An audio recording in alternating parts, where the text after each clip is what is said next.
Hey yo, nah, it's Bullworth up in this motherfucker. How y'all doing? Bullworth up in this motherfucker. Pull the fucking Bullworth. It's basically what I did. But save the world. If it works, it works. I should explain basically like because I believe in freedom and you know actual representation. Basically where I am, the the fascists, like the actual fascists, the ones who are in power now, their power grab move was straight out. I'd seen it done at university all the time. You know what I mean? But like at the same time, I'm like, I don't know. Anyway, like at the last election, I live in like a highly safe seat for my government. And God bless the people here for that. But these hatchet fucking Nazi people, basically, you know, they'd had a run at this seat 2 times in a row, and you know, the last time when we were giving, you know, how you say, when there was a backlash against the conservative government over here because of their, you know, because incompetent handling of Hey, what's up, K80? What is good, my home brother? Nice to see you, brother. I know you are. It's good. Look, I'm gonna just talk about this. Oh, it's just a live stream, so we can fucking do whatever the doodles we want. But basically, because I believe in representation, I'm like, oh, they don't have a stand in someone to do the elections in my polling booth. So I figured, fuck it, you know, they're independent. May as well. Anyway, they got almost 70 votes just at my polling spot, just because I was probably their best fucking campaigner. You know what I mean? Like, I know how to campaign, so I wasn't just like, here you go. I was friendly and shit. It is going all right, my friend. The world is a safe place to be in again, homie. You know, like, we cleaned out the fucking fuckwits and despots and fucking weirdos out of this joint, you know. No more fucking Jackie Ballsack or fucking whatever. You know, like, that is not appropriate for a space where children are. And we recognize that there are children in these parts, and we hope that they are responsible enough with their technology to know what is appropriate for them and not. I can't stop you from watching what is good, but you know, like, I honestly don't know.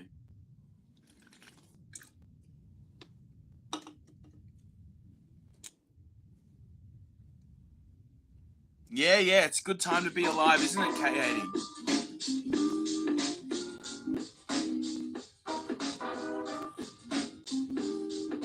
Have you started vaping yet, brother? Sister, whatever you are?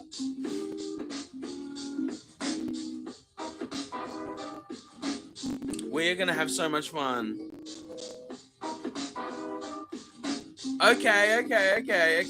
As long as you don't get too deep in the doctors and nurses games or whatever you young folk are doing with yourselves. What's an? Oh, I won't ask what her name is, but I hope she's nice. I hope she's the one for you. I honestly do. Because everybody needs their one, don't they?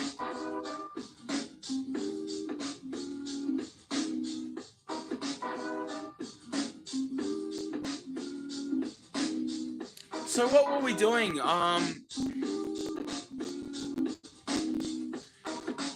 Well, once you hit 14, I guess. Yeah, you're too young for that. Nicotine will fucking blow your nut. You shouldn't hit vaping until you're a teenager, I reckon. And I guess a teenager is fucking 18 years old these days, so that's you only reach teenagerhood by the time you well, I mean, for goodness sake, like the state of education at the moment. Oh, thanks, man. That's what we do. That's what we do.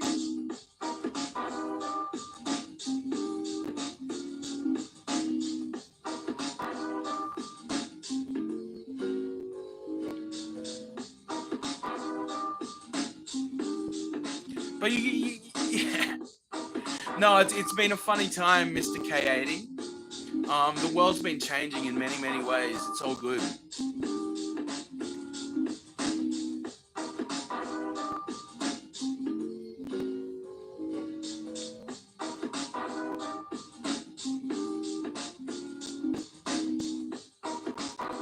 So I went to church today, alhamdulillah. It was beautiful, such a good service, and I went with my friend and he really enjoyed it as well, so...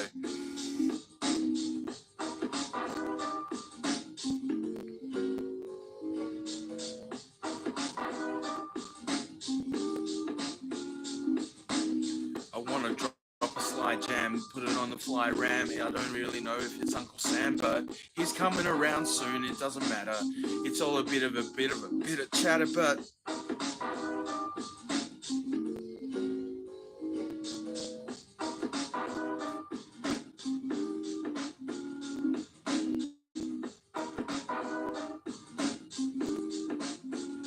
well, I'm gonna tell you, dude. Like, you £1,000, does that €1,000? Is that like £1,000 in like €1,000 in today's worth of money, or as in like 1,000? You know what I mean? Like, I guess it's just it is.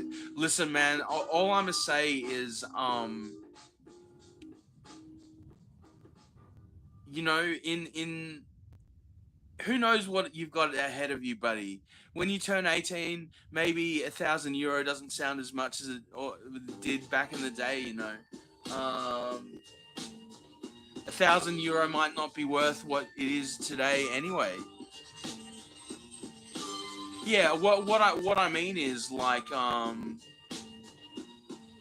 you know, if you promise him that you won't vape and he'll give you €1,000, how about if, like, in 7-8 years when you turn 18, €1,000 is only worth like 400 American dollars. Is that still a good enough deal just to hold abstinent through your whole adolescence? I don't know, man. Like, there's better reasons to abstain from using things than just pure economic wins. You know what I mean? Like, you know what I mean? Like, don't cash promises.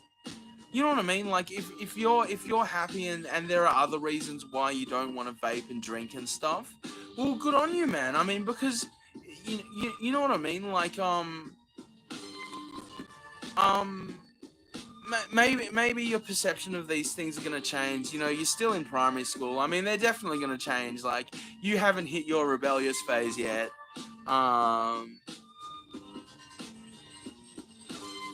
What's KN? I don't know. But you know what I mean, son? Like, just play things as they go. You're still in primary school, buddy. Oh, don't worry about it. All good, man.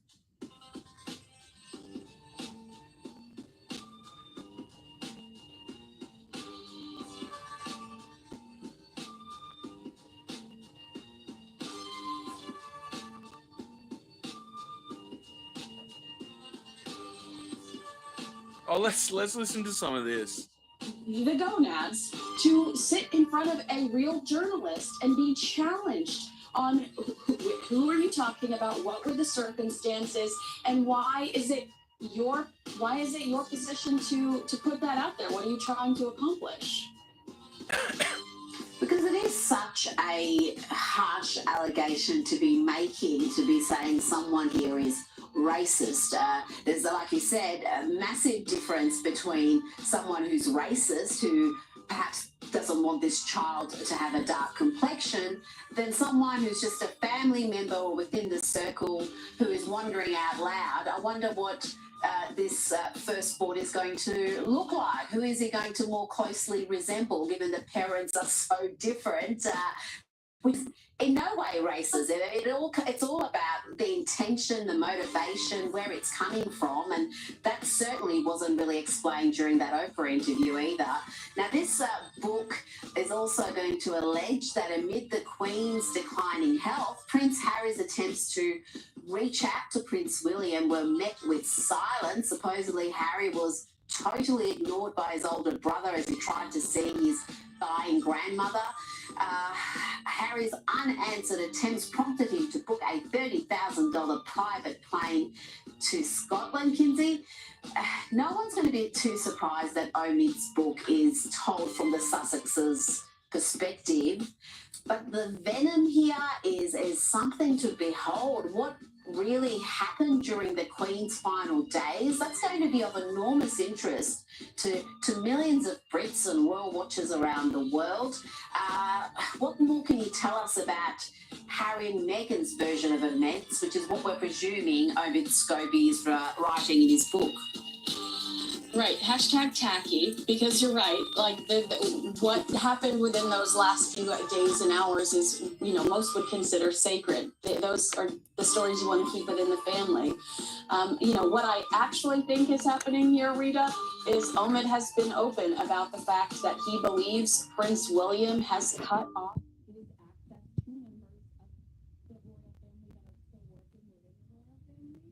What we're seeing is someone that has nothing to lose. So Omid is going full steam at Prince William. Why? Because Prince William cutting off Omid's access has limited Omid's professional opportunities. Omid has gone through multiple jobs since Harry and Meghan left for America, and he is going after Prince William in this book. That is his main target.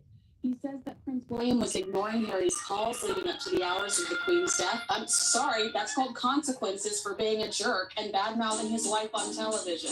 But I don't know. It's a news. It's a news. Harry doesn't answer calls from Oh yeah, no. It's it's to arrange.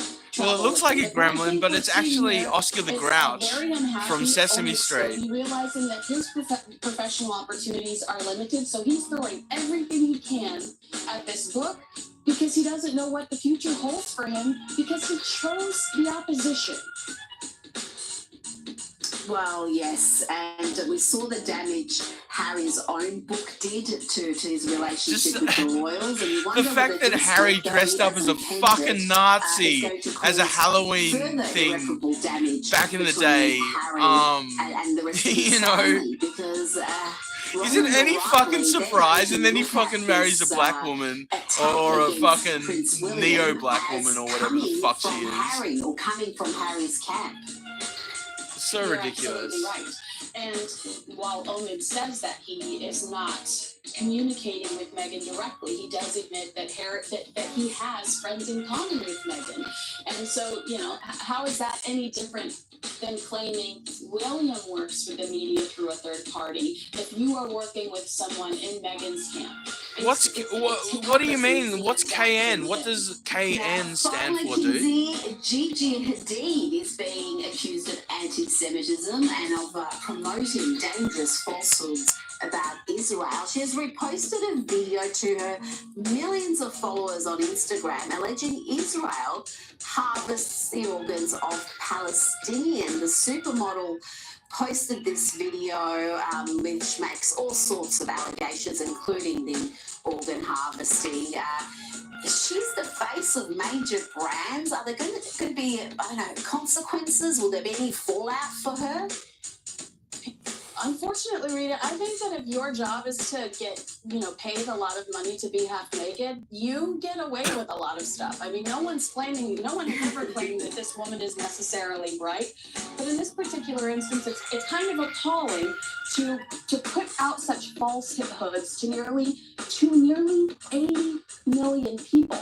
remember, she also said within this specific post that Israel was the only country that held minors, and it was a war crime when the individual she was talking about had like stabbed 3 people, attempted to murder them.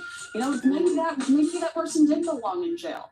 So I think that this is another Nepo baby that needs to know her place and understand when it's not the right time to chime in. And if you are going to chime in, do your research, investigate, and know that what you're putting out into your nearly 80 million followers is the truth and is not a crazy conspiracy theory. I mean, it could do so much harm, Rita.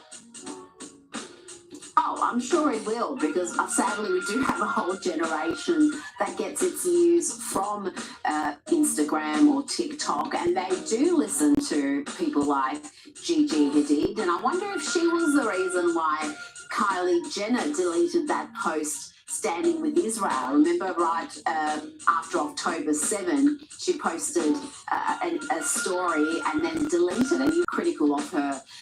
Kinsey Schofield, always a pleasure. Thanks for your time today. Thank you.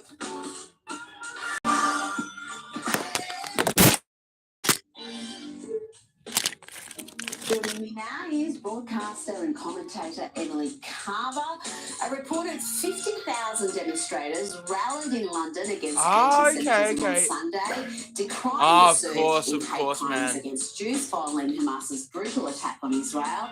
Yeah, right, I forget your Croatian. Yeah, of course. This was organised by a campaign against anti-Semitism, and the protesters were brandishing signs like shoulder to shoulder with British Jews, zero tolerance for anti-Semites, while others displayed images of Israeli hostages held by Hamas. Emily, it's a shame that a march like this needs to happen, but this protest, no British flags were torn down. And I won't be able to do a long one because I've already fucking, well, I don't know. Yes, it has been. It was a stark contrast from what we saw on the day before, which was Saturday. So we've had over 4 or 5 weeks, we've had every single Saturday in central London, hundreds of thousands of people coming out in pro-Palestine protests, anti-Israel protests.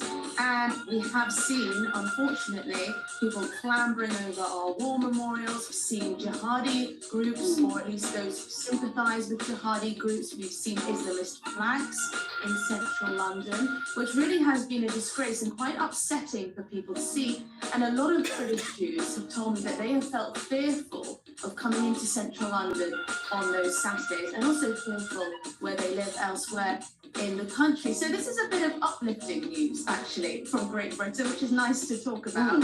It was actually about 100,000 plus people who came out yesterday on Sunday. I was there, and it was extraordinary. It was uplifting. It was somber at times, but then there was a lot of cheer as well. There were nice signs. There were actually some nice placards, things like hummus not hate, spread hummus not hate, Jews belong here, never again is now. And it was a lovely collection of people there who all wanted to stand together against anti-Semitism, because I don't know Hey, about brother. here in Australia, but here in the UK we've seen a shocking rise in anti-Semitic incidents. Oh, absolutely. How is life in Croatia these days? But we also learned that I've always heard English Croatia was Defence beautiful, leader Tommy Robinson was place. arrested and pepper sprayed by the Metropolitan Police during that protest.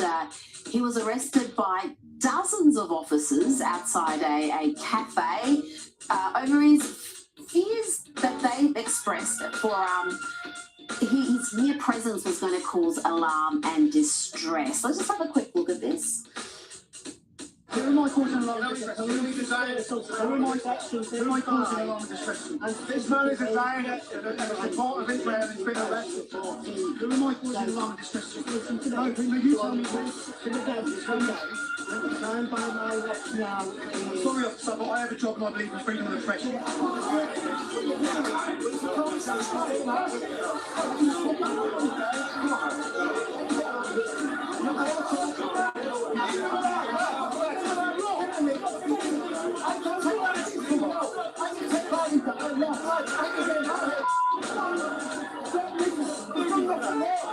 I Robinson, whose real name is Stephen Yaxley Lennon, also posted a video on social media showing the effect of pepper spray, synthetic pepper spray that the officers had used. For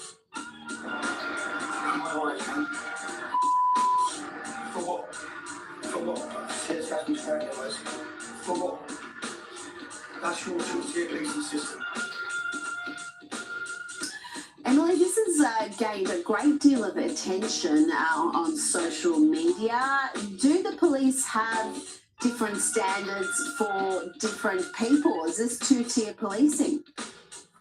Well, this is one of the questions that the police have been facing over the course of these protests, particularly in light of the pro-Palestine protests. They've been accused of taking a far too soft approach when it comes to people chanting for jihad on the streets of London. But when it comes to Tommy Robinson, they are very quick to arrest him because he refused to leave the protest. Now, Tommy Robinson is a hugely controversial figure in this country and across the world. He was the former leader of the English Defence League, which I believe is now debunked. But he made it very clear on his social media, he's back on Twitter, he made it very clear on his social media that he was going to be at the march.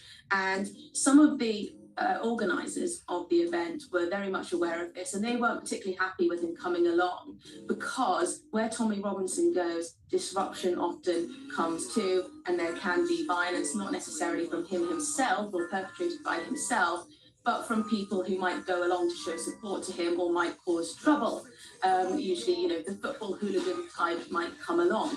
But it is interesting that the police have been so soft-touch previously when it comes to pro-Palestine marches and some of the extreme elements at those marches. But when it comes to Tommy Robinson, they were very quick to get him out of that protest. And this feeds into the narrative that the police decide when they wish to act and they decide when they don't, and often it may be based on politics or what's easier for them to do.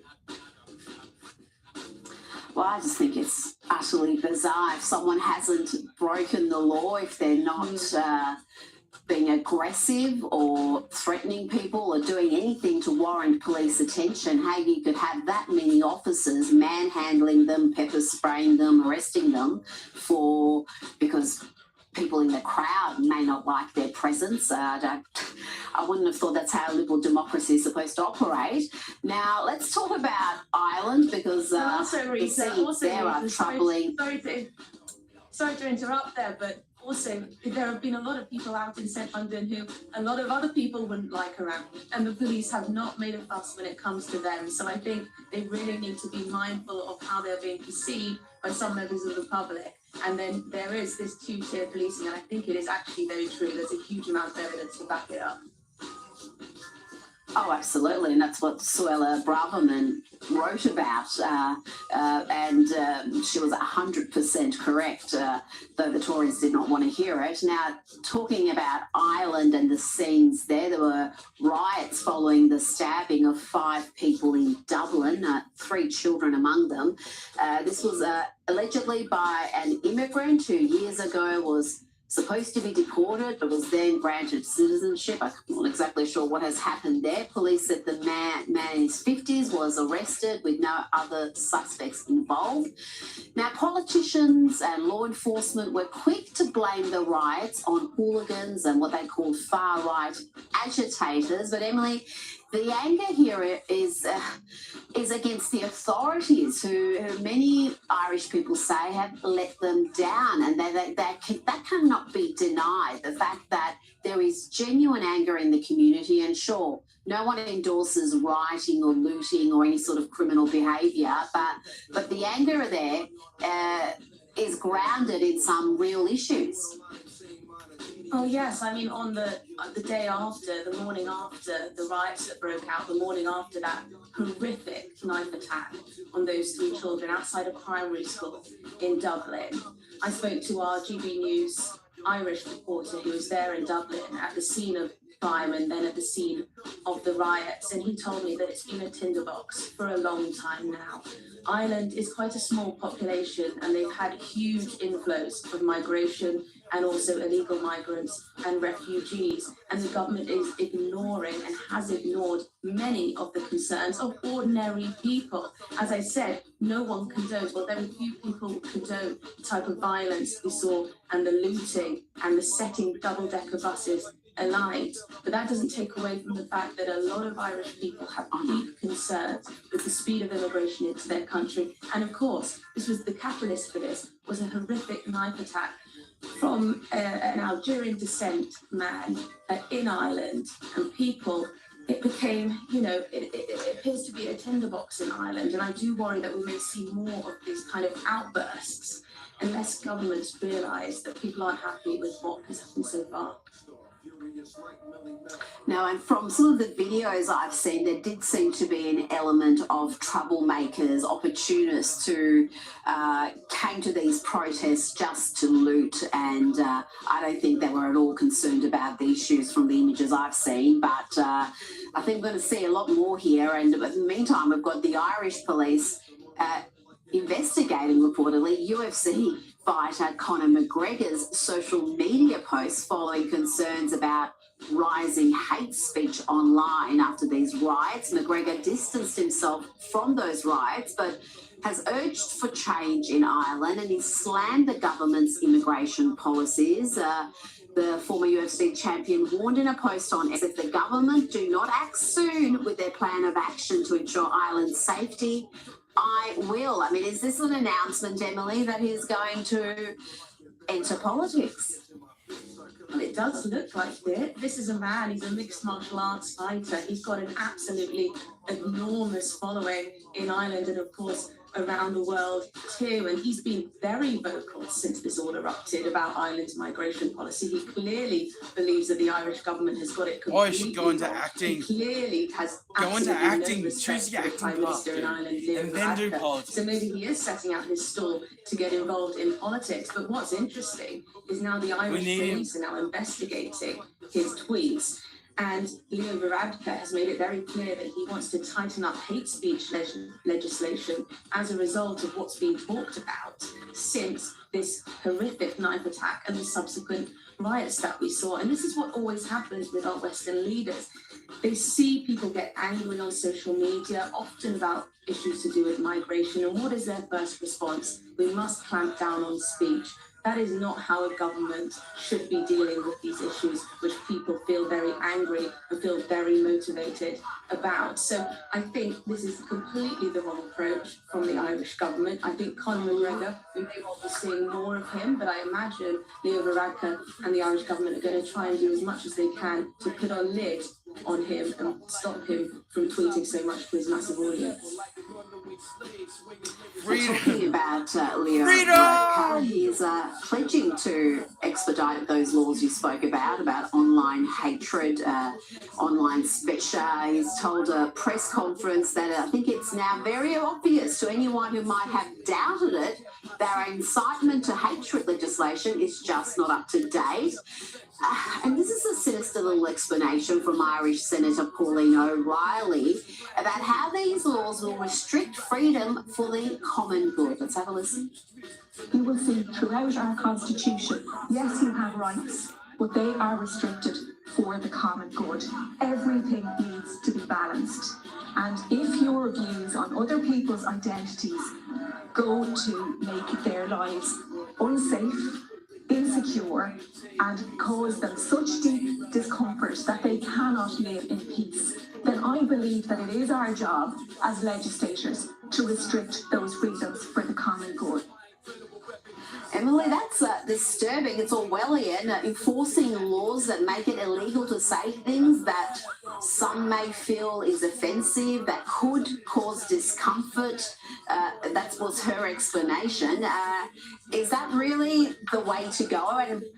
And will these laws be supported? That's the important thing. Will the Irish people back this proposed legislation? You know, I thought we had individual rights. I thought we'd agreed on that in liberal democracy, that the rights of the individual must be upheld. Clearly, they're not. It reminds me of the pandemic, this idea of common good. So, you know, vaccine passports, very highly restrictive lockdown. Glad that this world no longer in order exists. for the common good. And then you forget completely about individual rights and their right to expression, their right to freedom of speech. These are fundamental for a functioning liberal democracy. And this woman, she may feel genuinely that she's doing this for the common good, but what right does she have to talk about how we need to clamp down on people's basic individual rights in a liberal democracy to express themselves freely if they are not inciting violence? That should be the threshold. And I worry that Ireland's threshold is going to get lower and lower and lower, and people will have their speech fundamentally restricted. Emily Carver, thank you so much for your time today. A little bit more. I gotta catch up. Now, last Thursday, hundreds of Victorian students skipped classes to join a bunch of activists in an anti-Israeli demonstration in the Melbourne CBD. Students taking part in the school strike This is stuff that gathered on the happened steps of Flinders in Street Station at Indonesia 1:30 in p.m. where they were the 80s chanting and things like 90s. "From the river to the sea, Palestine will be free," a Turning the genocidal young chant people into thugs that and would mean criminals. the eradication of You the know? Iranian Jewish state. Victoria what the police fuck seemed do you do, entirely though? comfortable with the sort of anti-Semitic slurs and intimidation. What sparked them into action, however, was a peaceful pro-Israel protester.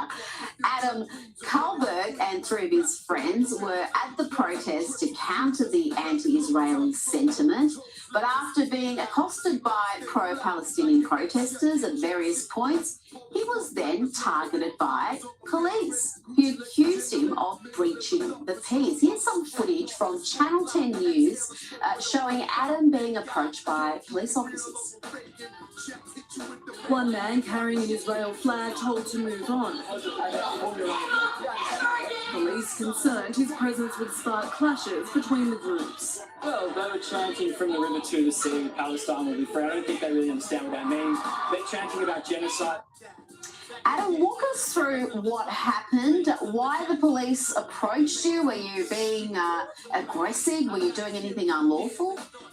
Yeah, so as you can see, on Thursday, obviously they had their Students for Palestine rally, and I decided to go down to show kind of an opposing voice and an opposing view, a pro-Israel side, and three of my friends who happened to be in the city at the time joined me. So I went down across the road from Flinders Street, just on the opposite corner. I had with me a flag that I had in my bag at the time, some like kidnapped posters and some kidnapped stickers, kidnapped Israelis, that is. I decided to pull out the flag, and it wasn't stretched out at all. It was pretty scrunched up. And then within about a minute, a police officer had come up to me and basically told me that he advised me to put the flag away, because if something was to happen, I could be in trouble for breaching the peace, even if someone had come up to me and caused a ruckus. And I tried to be very clear that I was a bit surprised that it would be my fault if something like that had happened. That police officer basically said, "Look, I advise you to put it away, but do what you want." And then he went away. About 2 or 3 minutes later, 3 more police officers came up to us, and at this point, they weren't really up for discussion. One of the male officer basically just took the flags, took the posters, took the stickers, and the female officer trying to have a bit more of a discussion with me. But between the two incidents, nothing had really occurred. A male had pulled down one of the stickers, and I just asked him why, but that was the only thing. But nothing violent. No one had really come up to me and said anything. And then, 2 of my friends got moved on because they were because they were just asking questions, but I was allowed to stay. So it kind of got a little bit worse from there. I followed the crowd down and was hearing chanting, the classic chants of "Free, free Palestine" and "From the river to the sea." And I decided I would, after about 5 or 10 minutes, I added in "From Hamas." It was an extension of the chant, which upset a lot of the protesters. I was subsequently told to F off by a couple of teenage girls, and it kind of got to the point where the protesters stopped on a corner. One of the girls who told me to F off came up to me and basically said, "If someone doesn't punch you, I'm going to hook you." At this point, there were a couple of other, say, 15 or 16-year-old boys who kind of gathered around. And then a police officer came after the girl had said that she'd come face to face with me, pulled my arm, basically took me to the pavement, and said, you were warned to, you were told to move on, which I wasn't. And he also indicated that I'd been aggressive and been resisting him, which also wasn't true at all.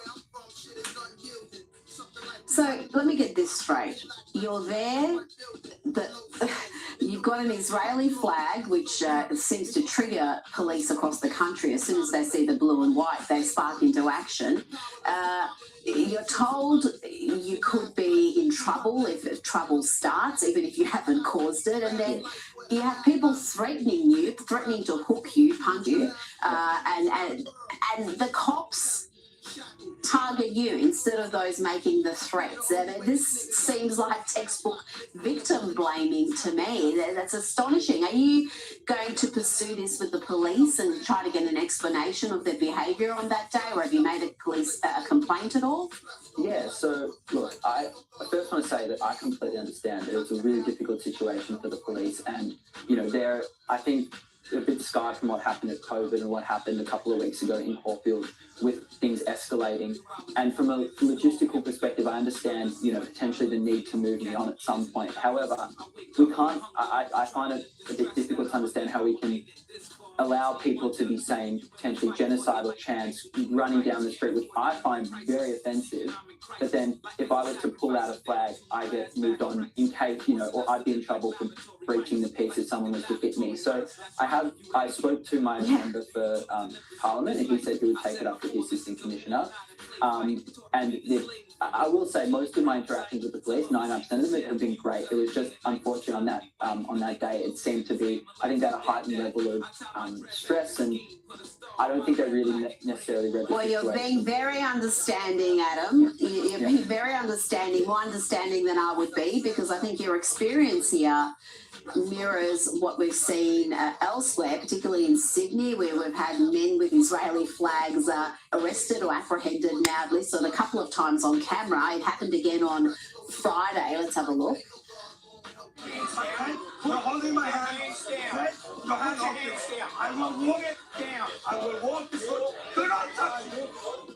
Do you believe this is a case of two-tier policing, where the police think it's easier to target the law-abiding lone protester who's pro-Israel than the mob who can be quite angry and agitated if challenged? So they go for the easy option rather than actually enforcing the law. Yeah, I do think that is the case. And I definitely think that there is this idea that maybe the disgusting. mob, this is for fucking whatever my reason, country. is potentially more violent, or they may spark something. And I don't think that's right, because for every opportunity they have to protest, and especially when it comes to young it's always been a fucking... the thing about Australia is, it's really dependent on the areas where it's been settled, it may cause something, but there are Adelaide, South Australia settled by New Zealanders, Swedish, Dutch, etc. Simply being there with Western Australia, fucking, bunch of fucking Afrikaans, bunch of cunts. I think that, sometimes you look at the states where they do protect, fucking Australicans, basically. Maybe deemed quite, if you know what that means, settled by Dutch. There is a little bit more protection. I think in this case that might need to be, and I mean, they love to fucking hide that fact. Might be necessary. Adam, thank you so much for your time. Really appreciate It was basically a fucking,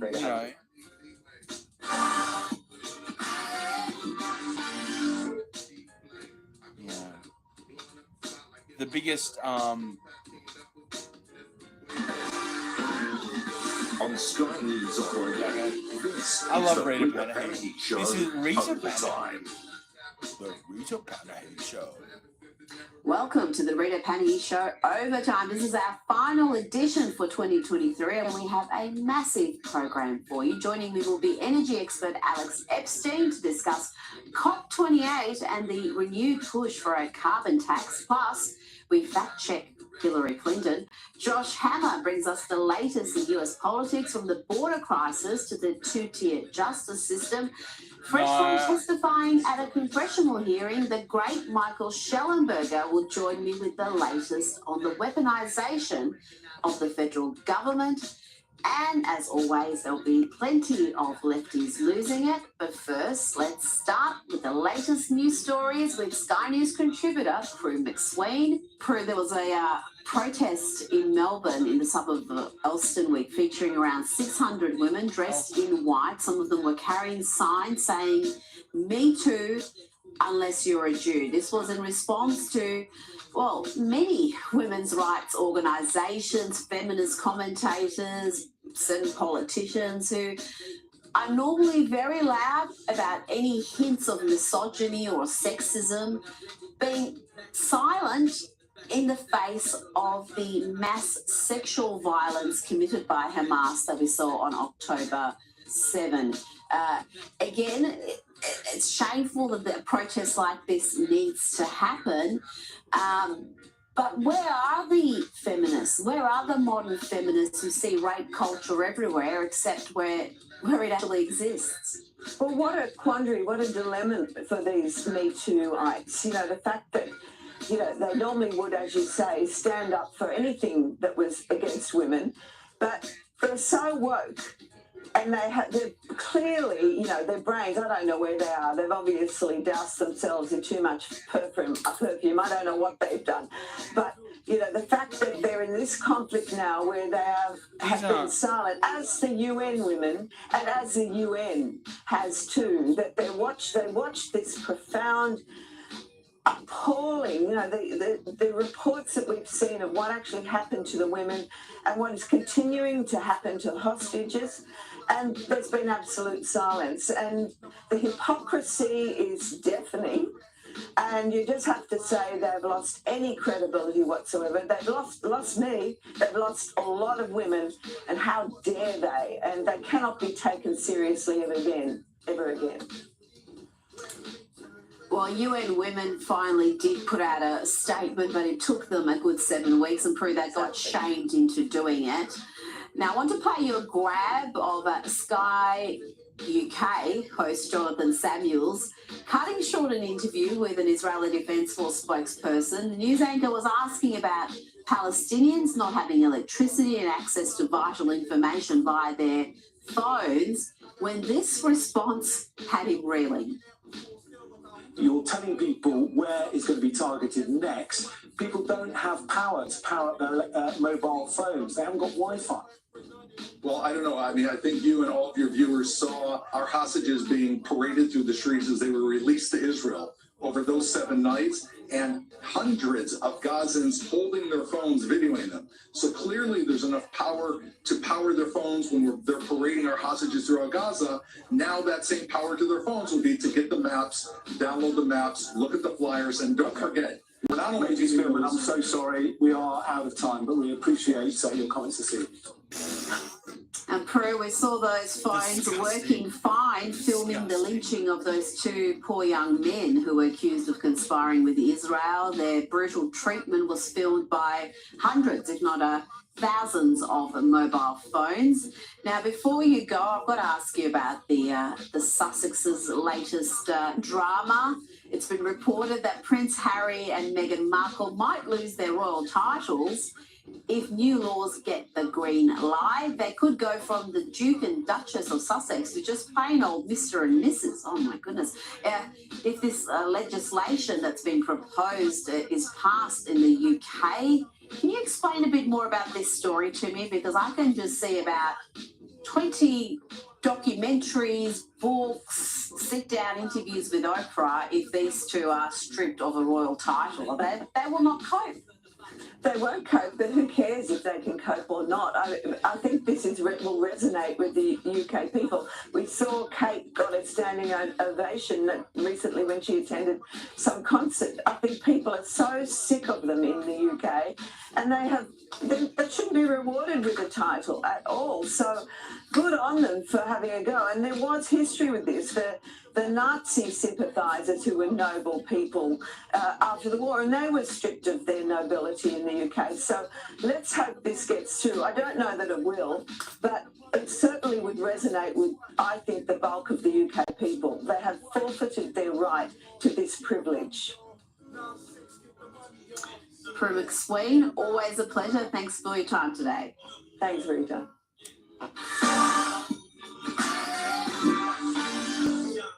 Now it's time for Lefties Losing It.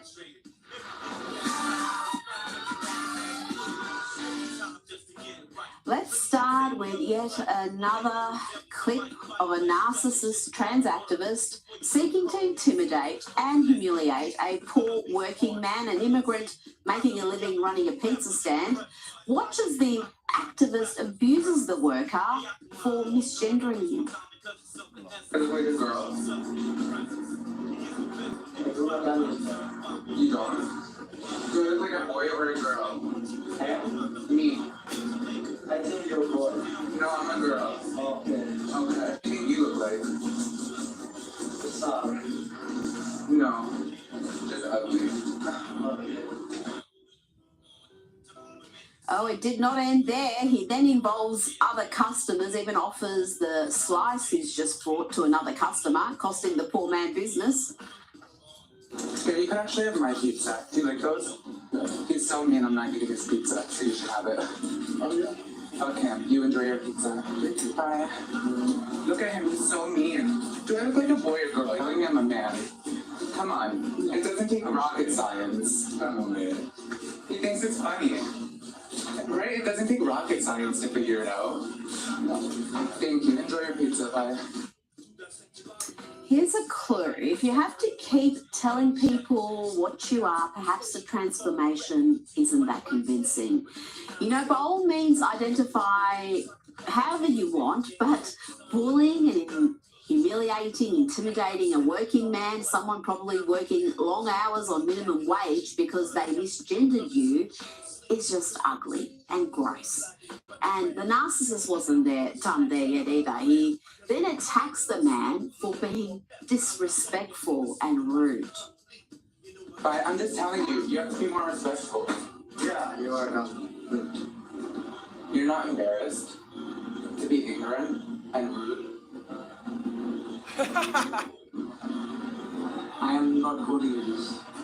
I don't buy that for a minute. I think you speak English just fine, love, because you understood every other sentence we had. That's the classic Indian move. Classic Indian move. Oh, God. Educate yourself. You know, on the pizza. What? You know, I would never eat your pizza in a million years. You're so rude. How are you going to tell me I'm a man in a purse and long hair and nails? What a hideous piece of work. Not bad enough calling the poor man ignorant, rude, ugly, and much more. He also films the whole thing and posts it for, I don't know, TikTok. You know what we're going to see do the with all comments these rolling on fucking that clip. They'll have their all the moment. fans agreeing with me, If they want to be saying women, there's they can be 600 women. They can be watching, the ugly everyone sisters knows in who this guy is. I don't know, perhaps they hope to get the Cinderella. man fired. All this because You know what I a mean? dude working And like at a each pizza scene that shop they have with refuses to pander Cinderella's to your ugly sisters, delusions or it's just different. simply is It's different confused fucking about the whole trannies. thing.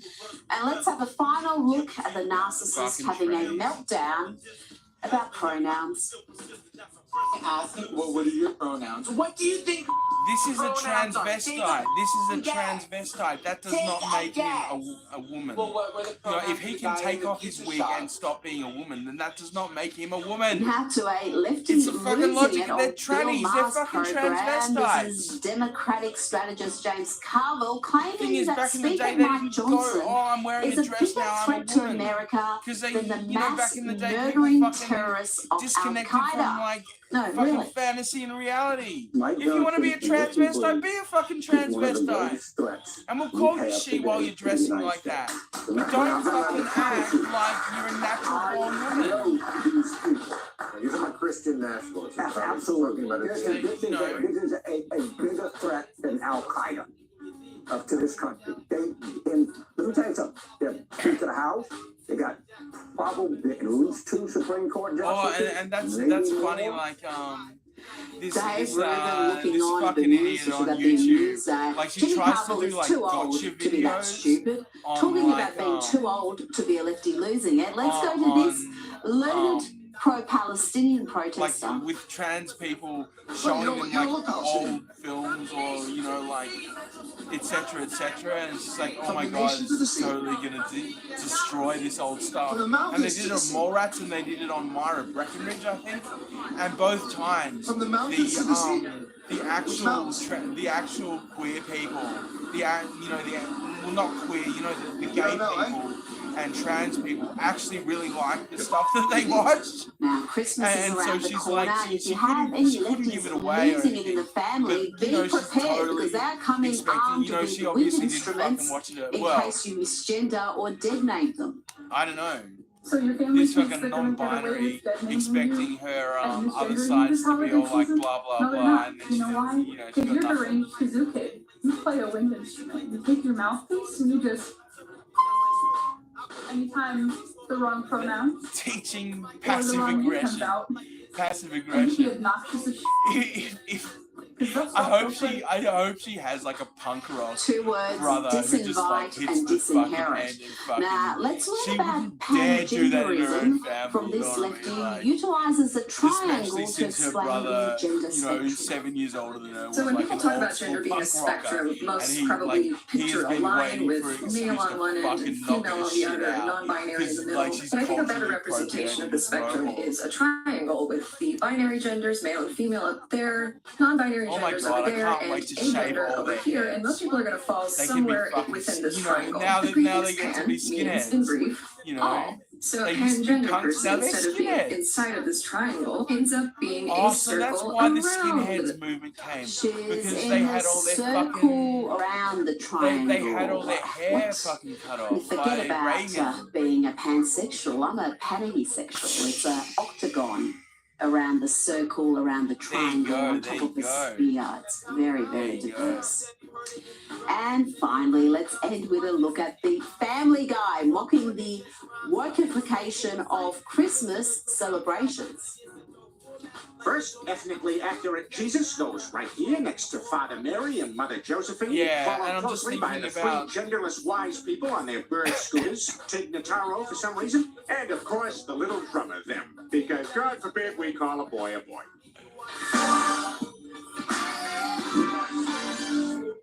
The COP28 Climate Summit is underway in Dubai, and I'm about to bring you some astonishing commentary from Hillary Clinton. We'll get that fact-checked for you. The COP28 is the UN's 2-week climate get-together, attended by politicians, policymakers, and they're all business leaders from They're all around the world, gone. including the head of the International Monetary Fund, who again spoke about her desire to introduce carbon pricing. Kristalina Georgieva says carbon pricing will accelerate decarbonisation and it is also equitable. We are a huge proponent of carbon price. You We dead. believe that carbon price You has dead. the potential of raising revenues in a way that is both equitable. Well, you can't even because speak. the You speak more like Kamala you Harris. consume, the more you pollute, the more you pay. Maybe that's why Kamala speaks how And she it does is in her also an campaigns. Because incentive to everything's being accelerate written by some fucking decarbonization. In Belgian other words, French you would need less money because of consumption and Belgians. production adapting to it. Joining me now is energy expert and author of Fossil Future, Alex Epstein. Alex, what would a carbon price mean for the ordinary citizen? I just wanted to say, Rita, great to see you again. It's been a while. So carbon pricing basically just means taxing. So it means every time you use energy that would normally be cheap, like coal or oil or natural gas, you have to pay more money. And if you want to think about the amount of money that it would take for them to get what they want, consider the fact that Europe already has a de facto huge carbon price. They tax the hell out of fossil fuels, they regulate the hell out of it. These guys want on the order of what they'll call like $1,000 a ton. So adding something like $10 a gallon per gasoline, and even that wouldn't get them what they want. So basically what they want to do is make cheap energy expensive so that we don't use much energy. But if we don't use much energy, then we're going to be really poor. So it's just really, really simple. And when they talk about decarbonisation, what does that mean for human progress? What does it mean for living standards and also the ability to lift people, in fact, entire countries out of poverty? Wait until these bitches get their fucking testosterone. Yeah, decarbonization is a kind of euphemism. It just means don't use fossil fuels. But the reason why 80% of the world's energy is fossil fuels, the reason why fossil fuel use is still growing despite all the competition in all facilities, fossil fuels are uniquely good at providing low-cost, reliable energy for every kind of machine on the scale just so of they won't billions serve and fucking their places. So country at this ever. point in history, You know, well, I've got a decarbonization, since we don't have a near-term alternative, just means de-energize. Which means going back to a manual labor got a world. message We have for you billions of people from using less President electricity Donald J. than a Trump. typical U.S. refrigerator. We Hey need guys, more carbonization. I'm we need your more new empowerment, American and that for the president. foreseeable future Like it requires or carbonization. not? And You that is can infinitely comply with important, us more and important. accept that you Empowerment being is my. infinitely more important than climate change. I'll start this like again. climate I'll change, start you're this talking again. about changing the amount of CO2 in the atmosphere. Look, Okay. It is your president, Dr. Donald J. Trump here. I will flip this over so I'll look directly in your eyes.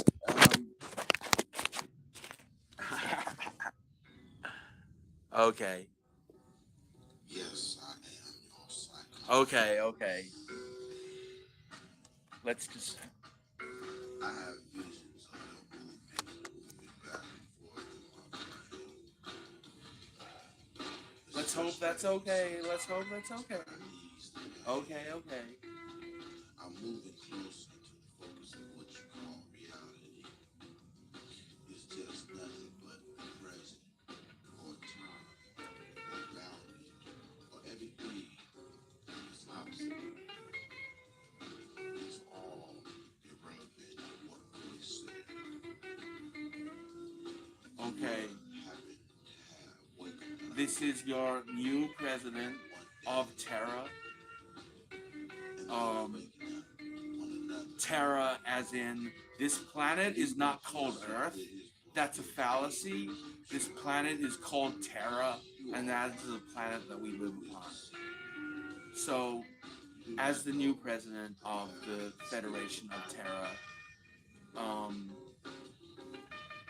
you'll know this is what it is. And basically the truth is, what we thought was Terra, that they call that their foremaster George W.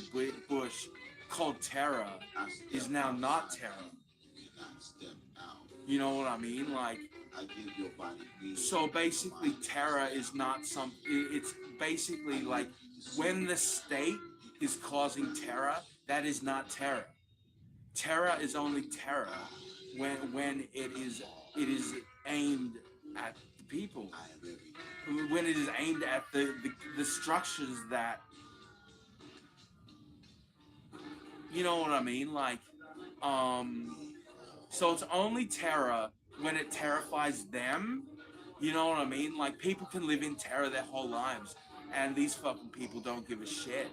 You know what I mean? Like, that's the tragic thing about it. It's like, do you understand what terror is? Do you understand that terror is something that causes absolute terror within themselves? You know what I mean? Like, and they can't see that. So basically, it's like when you are a minority in a country, then that is no longer terror. That is just the government acting. You know what I mean? Like, and for people who are purists of like, wait a sec, maybe it's not, you know, it's a war, it is a literal war of terror that these people have hit at us. You know what I mean? Like, this is absolutely insane that they first used the war called the War of Terror, War on Terror, and turned into a War of Terror.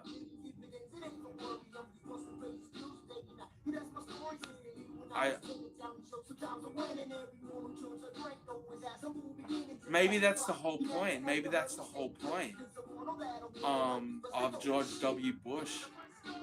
You know, it is, even though, you know, he was a clueless boob. He had no idea that his neocon hawks were pulling the strings. You know, and that's why they gave George W. Bush a gracious exit. You know what I mean? Like, you know, like,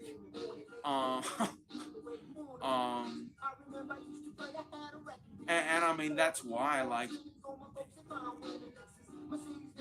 you know, it's like as soon as he got into office, he realized that he was fucked when they started fucking with his auto prompts. You know, and at the time he doesn't even realize it, you know. I don't know, I guess I don't know. He's like, of course he fucking knew when he looked back at it. It's like, but what could he do? What could he do? You know? So, you know, poor, you know, I mean, gladly George W. Bush will be known more than, you know, this is what happens. But then this is what happens when the actual leader is complicit. You know, fucking Tim Walz is obviously their fucking Dick Cheney. You know what I mean? Like, that's why he was chosen over an actual legitimate politician. You know what I mean? Like, it's fucking insane. Like, I'm glad those motherfuckers are dead now, you know. It's you know, it's hard. It's really, really hard to accept that, you know, my poor people have been absolutely brainwashed by these fucking people. You know what I mean? Like, it's just, we warned you. We tried to warn you. For goodness sake. I mean,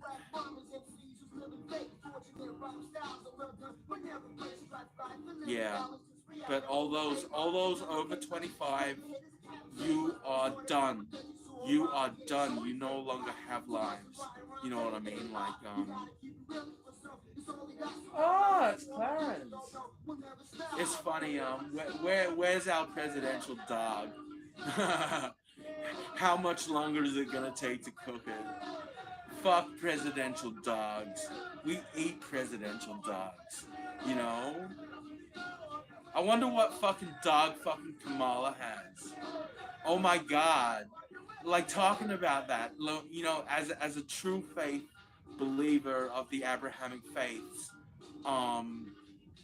I saw this, oh my god, like, this is Australia, right? I saw this, like, conversion video, and the only reason why she had reverb in her thing is so that, like, she'd please the Muslims. You know what I mean? Like, when she was being completely brainwashed, and now she's probably got 4 babies and just about getting ready to be shot or something, you know? Like, that's the thing, like, how the fuck do we get those women and children out of these fucking jihadi enclaves? That's something that we've got to think about. You know what I mean? Like, women and children are going to get hurt if these fucking nutcases. I mean, that's why we send in the cats, I guess. We got a battalion of cats ready to take down all key terrorist areas. So don't worry, we got some nice fucking animals running shit, like mini leopards and stuff. You know what I mean? Like, that's something that people don't let you know about Australia. Like, it has animals. You know what I mean? Like, we have animals in this country that just get continually shot because the fucking white man thinks it's a nice thing to do. Like, oh, they're just animals. Fucking white man niggers. Fucking nigger. You know what I'm saying? Like, I don't give a fuck. I'm Bulworth, yo. You think I don't fucking shapeshift?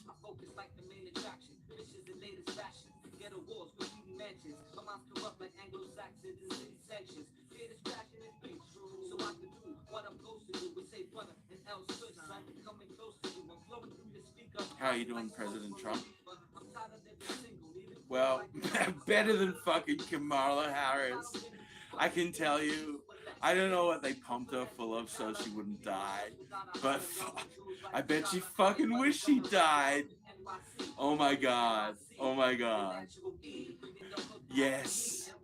You guess what you deserve, Mrs. Fucking grifting over fucking hard-working Indian people. Nah. That ain't it. That ain't it. And when we say fucking Indians, we mean fucking Canadian Indians. Oh my god. Oh my god. Have you not fucking seen this? The only good one is fucking Kamal Ninjiani, and you don't see him fucking standing up for Kamala, do you? I mean, look, anyone who's in the fucking game, I guess, I mean, you know what I mean? Like, Indians are funny as fuck. You know what I mean? Like, I ain't dissing Mindy Kaling. She's just being brainwashed. Like, all these people. I don't know. Maybe not. I never watched her show, but you know, Rob McElhenney was on there, so I don't know. I guess I should, you know, it's hard, just because knowing that these people have just been absolutely brainwashed, you know, it's disgusting. You don't do this to your own people. You do this to other people's people for a set period of time, and then you let them go, you know? You've had people in fucking prison camps since 2020.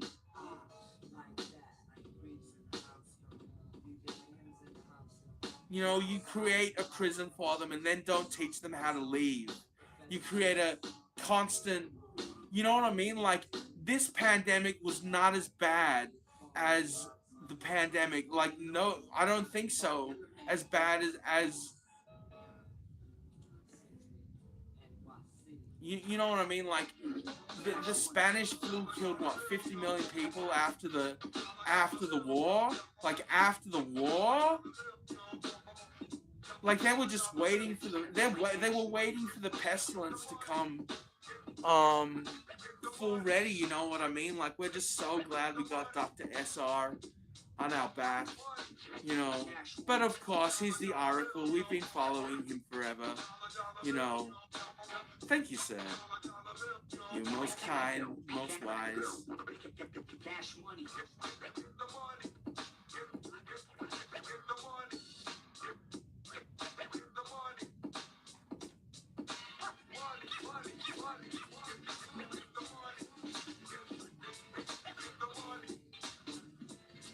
It's time fucking Generation Y followed in suit. I mean, that's the whole thing. Like, doesn't anybody notice Generation Y were wiped out? Why? Psh, psh, psh. Why? You know? They don't like that. They feel stupid. You know what I mean? Like, because they don't know how to ask why. Okay, yeah, I get it. It's look, I don't know.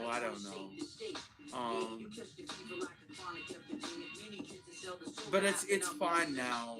They are all being sent to re-education programs. Everyone except for the fucking trannies. They're getting their time in the sun right now. You know what I mean? Like, get them nice and roasted in some hotbeds. You know, find out what it actually means to be a little bit darker, you know what I mean? Like, roast them until they're fucking black, you know what I'm saying? Like, you want to be black? You want to be fucking niggas? Well, you get to be niggas now, you fucking Nimrod fuckheads. You know, and castrate all of them. All of them. You know what I mean? Like, fucking idiots. You know, you're trying to tell me that people who had their genitalia taken off and started new lives are the same as you?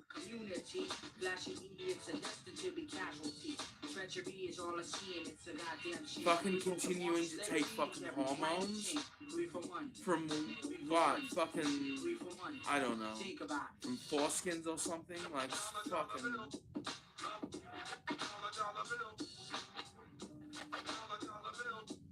Maybe that's the whole point. What the fuck were the Americans doing with all those fucking foreskins for so many years? You could build fucking cities out of those things, literally. We'll need an internal investigation into that. Thank you, sir. Thank you very, very much. And it runs, you know, and what do all the fucking Jews and fucking Muslims do with fucking foreskins? Seriously, these people need to be shut the fuck down. You know what I'm saying? Like, this is not a good war. You know, and we cannot blame, you know, apparatchiks. We gotta work out how far it goes down. I mean, as I say, 25 and under, re-education,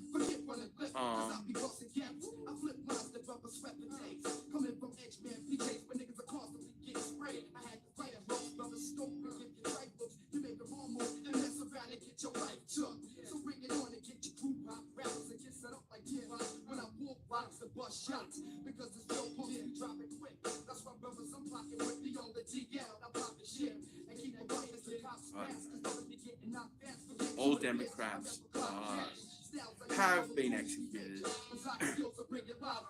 All of them.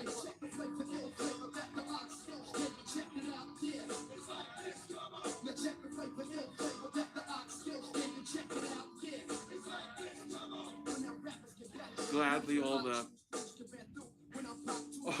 the Jews get saved, except for the fucking turncoat Jews.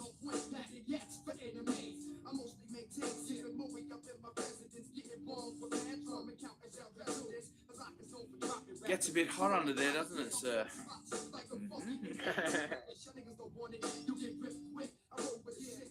We'll be back with the president a bit later, won't we, sir?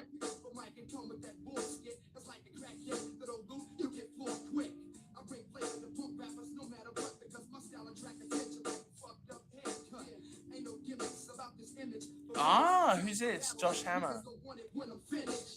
Oh, Newsweek.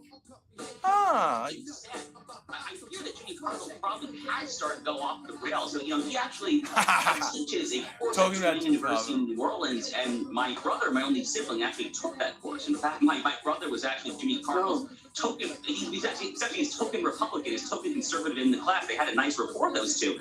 That was probably 8 or 9 years ago or so. So I do fear that this probably has only happened in recent years, but the Democratic Party, just in the post-2017 to post-Trump era, has gone down this ridiculously far-left, culturally hegemonic, oppressive rabbit hole. He's probably just trying to stay relevant because this is total, absolute garbage. Mike Johnson is a Christian who believes in one-man, one-woman marriage. He believes in the inalienable right to life, child in the womb, and other things that Americans of all political stripes once unanimously agreed upon. His political ideology is right in the middle, frankly, of the Republican caucus. I actually disagree with him when it comes to Ukraine. He's a little more kind of old school, bushy, neoconservative when it comes to conflicts such as that. So I have my own criticisms of Mike Johnson, but the idea that because the man is a self-professed Christian, he is a bigger threat to Al-Qaeda, I mean, get the heck out of here, Jimmy Carville. You totally lost the plot of that. Now to the ongoing border crisis in the US, it's certainly hurting President Joe Biden in the polls. NBC News polling shows the GOP now holds an 18-point lead when it comes to handling immigration. And also, there's been recent polls, Josh, showing that Donald Trump is eating into Biden's lead among Latino voters. That would be something that would be concerning the Democrats. And we know a lot of those voters care about this issue. We've seen a few Democrats like Eric Adams speak out about the illegal immigration crisis, but Does the Biden White House have any intention to tackle this crisis in any meaningful way in the lead up to the 2024 election? No, on the contrary, they are suing Ken Paxton, Greg Abbott in the state of Texas for Texas's attempts to put some buoys in the Rio Grande, trying to secure Texas's territorial sovereignty against the Mexican drug cartels and, frankly, Hezbollah and some radical Islamic groups that control large swaths, operationally speaking, of the U.S.-Mexico border. So they're actually, not only are they not trying to mitigate the damage, they're actually throwing fuel right into the fire, trying to make it worse. But Rita, I think that this is the issue. I think that this right now is the issue that Republicans have to run on right now. By the way, you know, in the 2020 election, when Donald Trump, who was extremely hawkish on the border, obviously, was running for re-election, Republicans made unprecedented gains in very Mexican areas there in the Rio Grande Valley in South Texas. They won multiple counties that were 80-90% Hispanic there. So this notion that if you talk very tough game on the border and you call for feasible controls, cracking down on asylum fraud, no to amnesty, all these common sense things, the notion that that will cost you Latino, Hispanic votes is frankly an insult and a slap in the face to many commonsensical Latino and Hispanic voters, many of whom come from traditional Catholic families, actually, as the case may be. So I think that this is really the issue the Republicans should run on in, you know, coming up here in an election year, going back to what we were just talking about with Speaker Mike Johnson in the House. The latest episode of my podcast, Shameless Plug, if I made the Josh Hammer Show, I actually have a segment on the show where I'm giving unsolicited advice to Speaker Johnson and saying that this is the issue, man. Go all in on this issue. Try to pass as much common sense legislation as you can. It is great politics. It is great policy. Alejandro Mayorkas, the Department of Homeland Security Secretary, is way out of his league. Impeachment articles should have been filed against him many months ago, as Andy Biggs of Arizona and other hard-right congressmen have called for. So I am all in on the immigration issue. I think Joe Biden is a dead man walking when it comes to this issue, and I hope that Republicans take advantage of that opportunity. And then he just turned into a dead and man finally, walking. Josh, we've got more evidence of this two-tier justice system in America. Two BLM writers charged with burning down a Wendy's restaurant in Atlanta in the summer of 2020, the summer of love. Well, they've been fined just $500 each. It just highlights, Josh, this lack of justice, it appears, in the American justice system. And great, we've got all the there's so many examples of this, right? So in New York City and San Francisco and many of these big blue metropolises that all too frequently have Soros prosecutors, as they have in New York City and San Francisco, you also see this trend where the DAs, they literally announce in advance they will not prosecute theft, petty larceny up to a certain dollar amount. So in New York City, I think for a little while, it was under $200.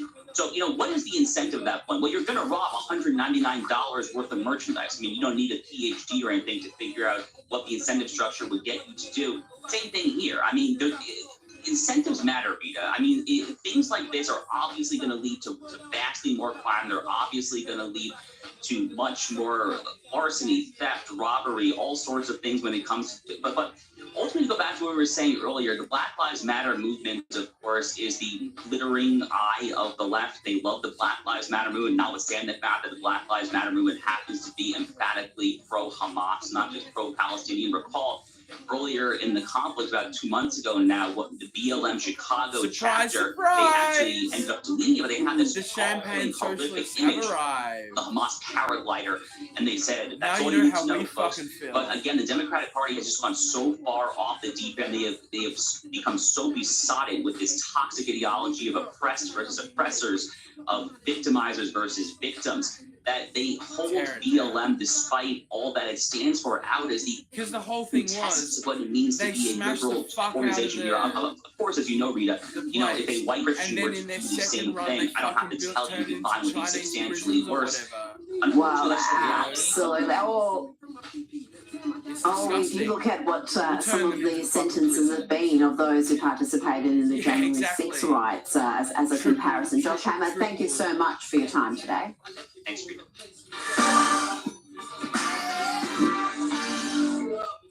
Last week, investigative reporter and co-author of the Twitter files, Michael Schellenberger, provided further testimony alleging that social media platforms conspired with politicians and government agencies to not only engage in mass censorship efforts, but also intentionally spread disinformation to influence elections. On Friday, Schellenberger informed the US House weaponization of the federal government hearing that the extent of censorship efforts was more severe than even he initially thought.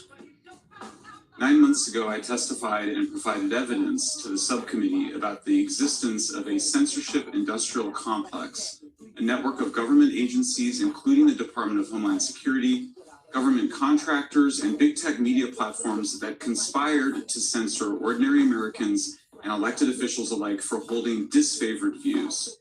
I regret to inform the subcommittee today that the scope, power, and law-breaking of the censorship industrial complex are even worse than we had realized back in March. Facebook, X, formerly Twitter, and other big tech companies are privately owned, people point out, and free to censor content. And government officials are free to point out wrong information, they argue. But the First Amendment prohibits the government from abridging freedom of speech. The Supreme Court has ruled that the government may not induce, encourage, or promote private persons to accomplish what is constitutionally forbidden to accomplish. And there's now a large body of evidence proving that the government did precisely that. What's more, the whistleblower who delivered the CTIL files to us says that its leader, a quote-unquote former British intelligence analyst, was quote-unquote in the room at the Obama White House in 2017, and she received the instructions to create a counter-disinformation project to, quote, stop a repeat of 2016. Joining me now is Michael Schellenberger himself. Michael, you recently co-published a new bombshell report called the CTIL Files, which exposed the extent of this mass online censorship operation. Tell me a little bit about that, and tell me about how the government is using psychological operations and disinformation tactics against their own citizens. Sure. Well, it's good to be with you, Rita. Good to see you. Yeah, this is very shocking. This was a large trove of documents, a complete set of documents provided to us by a patriotic whistleblower who had access to them. They show that there was much more going on than we thought. It covers a period of time that we had not had a good picture of, which was 2019, 2020. The whistleblower also said that the leader of this organization, sort of a supposedly grassroots organization, they were UK and US military contractors, had started a censorship effort that they tried to hide as a cybersecurity program. They were partly doing cybersecurity, and they hid within it a censorship initiative. And we know that the person that was in charge of it, according to the whistleblower, said that the idea had come out of the Obama White House in early 2017 before Obama left office. And the idea was not to have a repeat of 2016. We now see other documents showing other government officials working for the government at the time, people working for FBI, people working for the Department of Homeland Security, that were doing the censorship initiative. But it wasn't just that. We actually have a new piece out today that showed that they were actively spreading disinformation. They were doing psychological operations, and that they were considering a much more sweeping program that actually included, and they described in their plans, debanking, which of course we saw Justin Trudeau in Canada use against the truckers. So we're starting to identify what's really a Five Eyes collaboration between the US, Britain, Canada, Australia, New Zealand, where you see these intelligence and security agencies working together to go from counterterrorism last decade to counter-populism, trying to counteract the supposed threat of populists like we saw with Brexit and the election of Trump in 2016. They are working against their own people. It's astonishing that they would engage in this sort of behaviour. One thing to suppress and censor the free speech of American citizens, but to also be pushing this propaganda. And it's very successful, isn't it, Michael? There'd be many Americans who even today would believe that Russia interfered in the 2016 election, that election was somehow fixed. That's right. So if you look at it's hard to think about because it's complex, but censorship is one thing, and we saw a lot of censorship, and we saw government proxies, government contractors demanding censorship by the social media platforms of often true information of, say, COVID vaccine side effects or of the lab leak theory of COVID origins, also of disfavored views, including on the radical left, on the right. But then we also see there were these disinformation campaigns, psychological operations aimed at discrediting the Hunter Biden laptop as Russian disinformation when it wasn't. It was really what it appeared to be.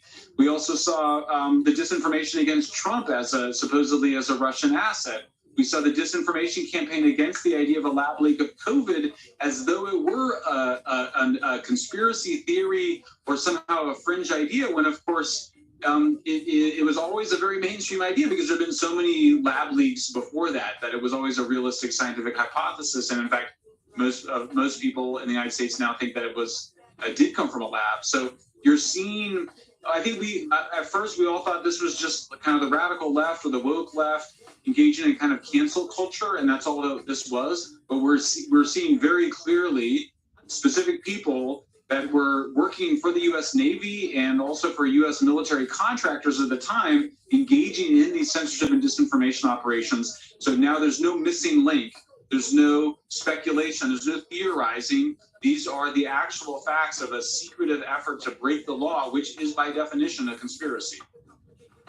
Where did this come from? How did we get to this position where you got these institutions, and not just in the US, but you mentioned also the UK, the Five Eyes, including Australia, where these institutions have been captured by one side of the political spectrum, and they're actively working against their own citizens. They're part of an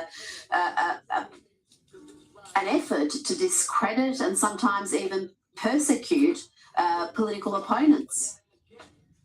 Yeah, that's right. I mean, it's clearly all part of a single strategy to basically discredit populists, mostly on the right, but also on the left to some extent, but to discredit populism. And so it is, on the one hand, partisan because, of course, Trump was a Republican, so it manifested as an effort mostly on the left with Democrats. But it's really the foreign policy blob or the establishment. I mean, it was all the never Trumpers are sort of in that same group that saw populism as a threat. They thought Brexit and Trump were consequences of social media. You see them very clearly talking in their own, in these messages and in other instances of needing to basically exert control over social media. They felt like they had lost control. And they say, look, after World War II until the rise of social media, the governments could basically control, television, radio. They had this kind of a monopoly control. Social media changed all that. They wanted to get control over social media. But even more than that, I mean, they were just waging psyops. I mean, it sounds like a conspiracy theory. It's true. It was psychological operations aimed at tricking people's brains. And I know I was a victim of some of it. The Hunter Biden laptop, I mean, sometimes it's very forward. You have something that's legitimate, but they literally did pre-bunking before the release of the Hunter Biden laptop. They put out misinformation suggesting that there would be Russian misinformation about Hunter Biden related to Burisma, so that when the actual story broke in the New York Post, people were inclined to disbelieve it, and that's how they were manipulating people's minds. And there are people who still disbelieve it. Some of them are Democrat lawmakers. We've seen independent analysis by the Washington Post, CBS News, New York Times, and other outlets confirming the authenticity of the laptop's contents. But you still had a Democrat Congressman, Dan Goldman, try to regurgitate to you the baseless claims that the laptop contents could be manipulated by Rudy Giuliani or the Russians. Let's have a look. Are you suggesting the New York Post could participate in a conspiracy to construct the contents of the Hunter Biden laptop? No, sir. The problem is that hard drives can be manipulated by Rudy Giuliani or Russia. What's the evidence that happens? Well, there is actual evidence of it, but the point is there's no evidence. So you're engaged in a conspiracy. I'm glad you agree. Is it frustrating having to explain things that have already been debunked? We already know that entire effort to discredit the laptop and its contents and the Biden family's dodgy business dealings. We all know that what that was now, and you're still facing these questions. I mean, it's amazing because, of course, the Democrats the whole time were saying, oh, that's just a conspiracy theory. And you were presenting them with files, and it's Twitter files, Facebook files, CTL, like actual documents, internal documents. And then he goes and presents this wild conspiracy theory for which there has never been any evidence, and there's only been evidence going the other way. I mean, you have to remember when the New York Post published that article, I think it was October 14th of 2020, they provided not only the computer store signature of Hunter Biden on the receipt left at the computer store repair shop that he left the laptop at, and the New York Post published the FBI subpoena for the laptop from him. So we knew right away there was like documentation. In fact, Twitter's own internal staff evaluated the New York Post article, and they said there's no evidence that this was a result of a Russian hack and leak operation. So to have a sitting member of Congress 3 years later, over 3 years later, continue to perpetuate a conspiracy theory without any evidence he's claimed, oh, there is evidence. No, there wasn't. All he said is, oh, maybe something happened that we don't know about. That is literally the definition of conspiracy theorizing. I mean, it's really, you can't make it up. The Democrats, I think they went too far. I mean, they had just tried to ignore us the entire hearing and talk about Trump. And then Daniel Goldman couldn't help himself. He had to pick a fight with me. But obviously he had nothing. And I just think they get so wrapped up in their own ideology, they don't even know that they're like engaging in that kind of magical thinking anymore. Now, Michael, you're part of a new documentary called The Censorship Files. Let's have a quick look. If the Supreme Court says that the government can coerce, pressure, work with tech companies to censor speech, I don't think that the First Amendment has any meaning anymore. Especially when you have the crisis situation that you need the First Amendment. The so-called counter-disinformation units have basically become counter-dissent units. The powers of the states in Silicon Valley are merging. Today, American taxpayers are unwittingly financing the growth and power of a censorship industrial complex. I saw Martin Kulldorff there, the Harvard infectious disease expert who was silenced, suppressed, defamed, also for warning about our COVID response. He's been proven to be 100% right on just about everything. And he was 100% right in that clip we just saw, where he said the First Amendment is most important during a crisis, but it was effectively suspended during COVID. That's right. I mean, he just makes such a good point, which is that, you know, free speech is not this kind of nice to have thing. Oh, we'll have it when the government decides to have it. No, free speech is, in the United States, it's an inalienable right. It's a fundamental freedom. It's a fundamental human right. And it's not something that you're allowed to suspend when things are difficult. But that's what we've been seeing the politicians doing every time. They just basically, they want to censor. And so they just find more things that they're going to call a crisis, whether it's COVID or climate change or racism or whatever. They're just going to invent new justifications.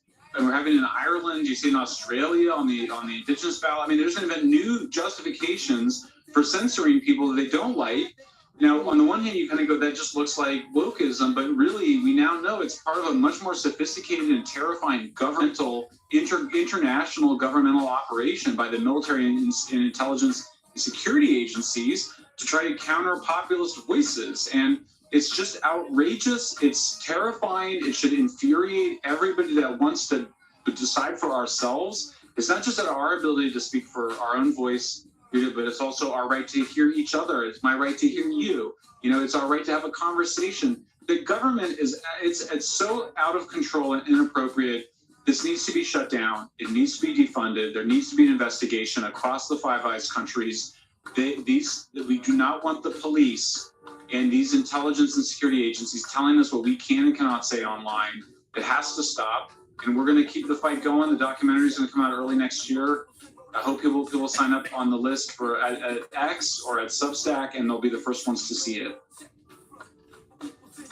Michael Shellenberger, thank you so much for your time today. You are doing such crucial work, and we look forward to speaking to you again.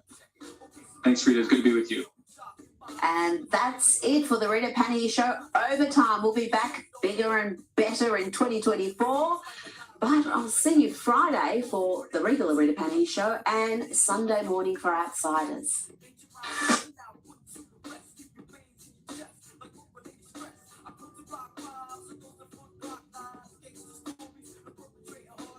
Ah, okay. Deshaun France. When he did that 9/11 joke, I was like, nigga, my grandmama out there. I got people out here, can't even put me out like that. Yeah. People in the crowd. All of the artists tonight do not represent TJ's views and beliefs.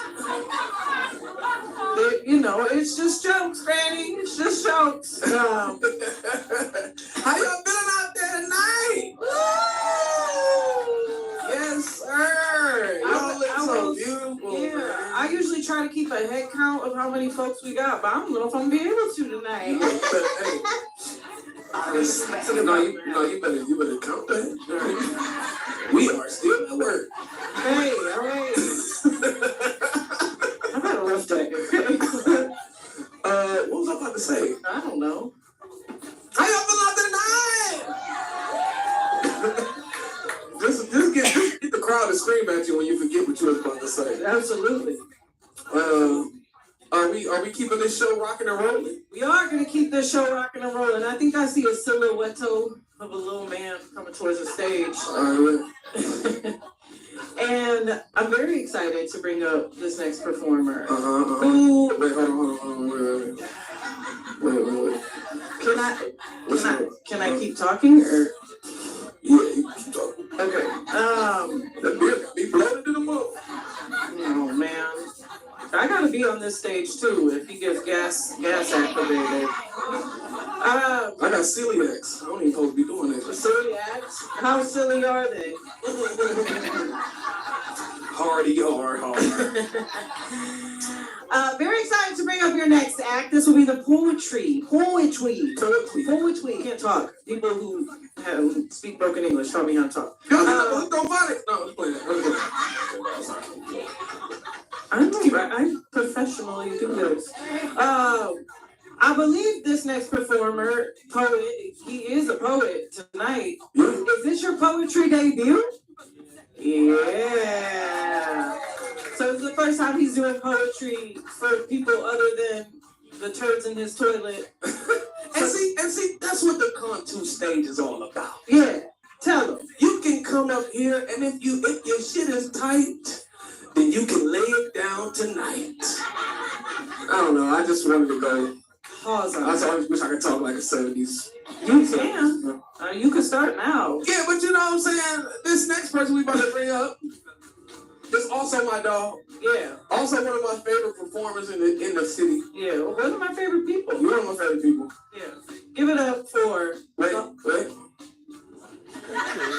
Okay.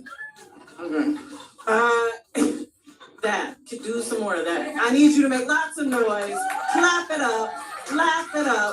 Cry it up if you feel like it. Welcome to the stage, Deshaun Francois.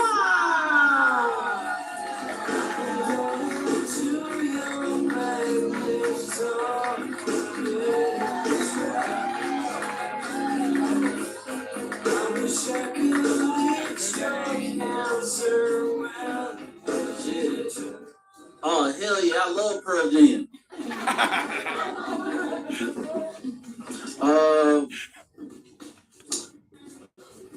Is that on? I cut my own pants. You already know. All right, shit. Let's get I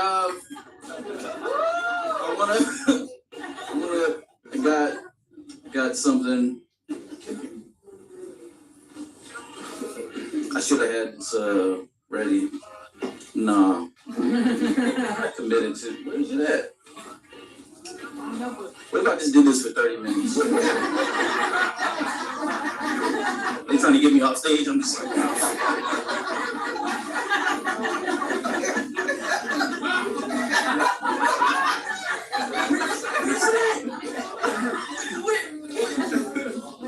it's all right. I gotta skip. It's not in there. I don't know. All right, here we go.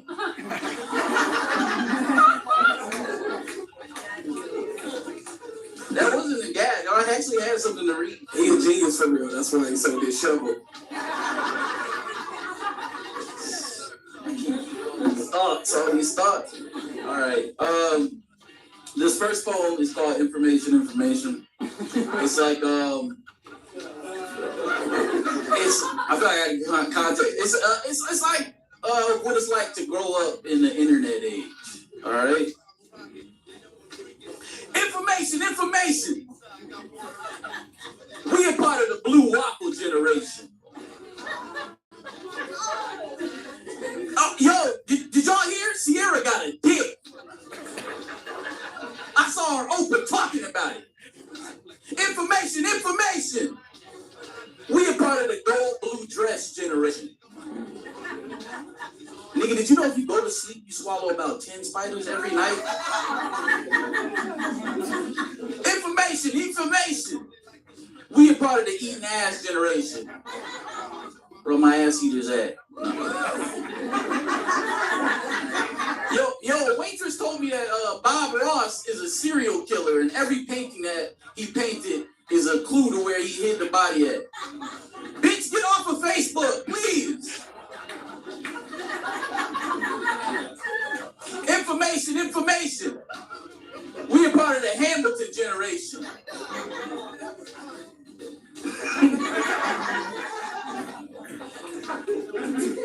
I'm just saying, every gay nigga I know, hand is bigger than his face.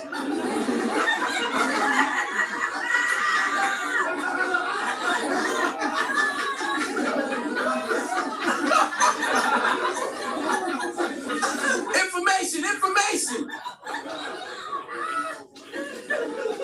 We are part of the Girls Gone Wild generation. Titties! Information. No child left behind in this generation. Yeah, Bush did 9/11. But did y'all hear Lady Gaga got a dick?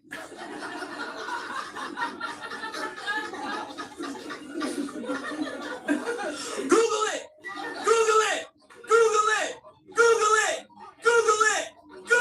Everybody, Google it.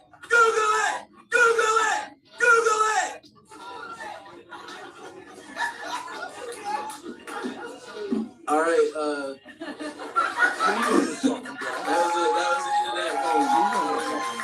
First poem. I respect it. This next poem is called this is the title. I really wish you would stop apologizing. I don't know, I guess that's probably like the way you were socialized, but it's making me feel uncomfortable. Like, I don't know if you feel like you're taking up space, or maybe I just don't have empathy and I don't have consideration for others. That's the title.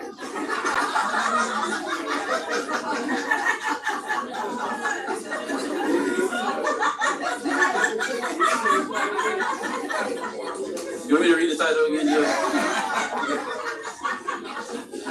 All right. Bitch, stop apologizing. Please. It's making me feel bad. Am I scary? It's making me feel like, am I scary? Is it like, are you attracted to me? Is it like a sexy scary?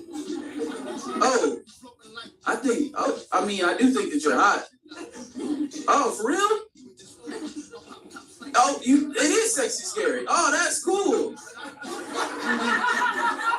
So, like, I can come back to your place? We going back to your place?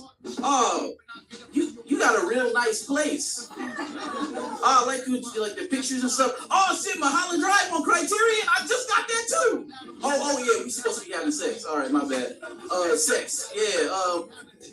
Man, you got really nice. Oh, your body is amazing. Man, you got. Oh yeah, your breasts are pretty sick. I mean, yeah. You breasts? Yeah, that's. I mean, I said that. I felt weird saying it, but you're saying you saying boobs sound a little childish. All right, that's dope. All right. You grabbing my hand. Oh, you grabbed my hand. Oh, you're moving it. You're moving it down. I'm sorry. I just came. I'm so sorry. No, like in this instance, I would say I have to apologize. I'm sorry. That's it.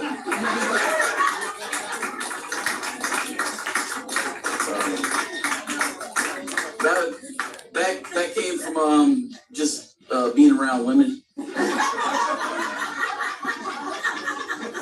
apologize a lot, and it makes me uncomfortable. This next poem is called Garbage Man. This next poem is called Garbage Man. Garbage Man. I grew up. I read a lot of Shel Silverstein. Where my Shel Silverstein at? So I did my kind of my best impression of it. Garbage Man. Garbage man, I'm a garbage man. To take your trash, yes, that's my plan. From a broken fan to old pop cans, I collect trash treasures across the land. Garbage man, I'm a garbage man. Yeah, that's my job. I deal with filth, but I'm not a slob. A broken doorknob, rotten corn on the cob. We just picked up everything, even the thingamabob. Garbage man, I'm a garbage man. Early in the morning, you hear that sound. But the trash is in the bin and not on the ground. My favorite spot in the land, wait, can't remember. My favorite spot is the landfill. There's trash all around. I come here all the time. Let's see what I've found and let's see what I'll find. Ooh, a flat basketball. Oh shit, a dirty memory foam pillow. A fork, wow. A tampon, dope. Jerry Maguire on VHS? Oh, what is that? What? Oh, fuck, that's a dead body.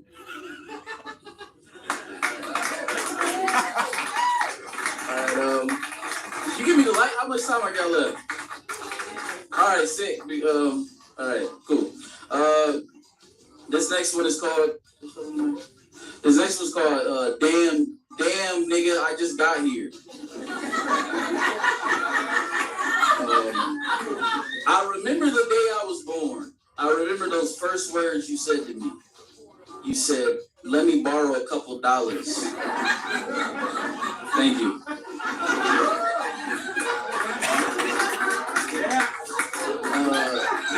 This next poem is called this one's short. This one's short also.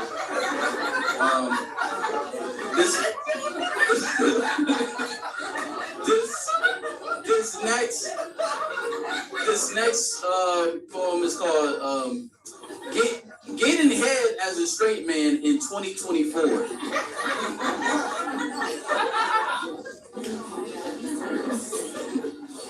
Not you sucking me off.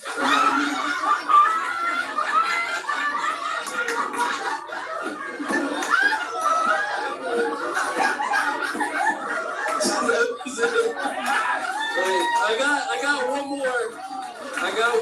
You know. No, take your time. You need to find it. We good. Take your time.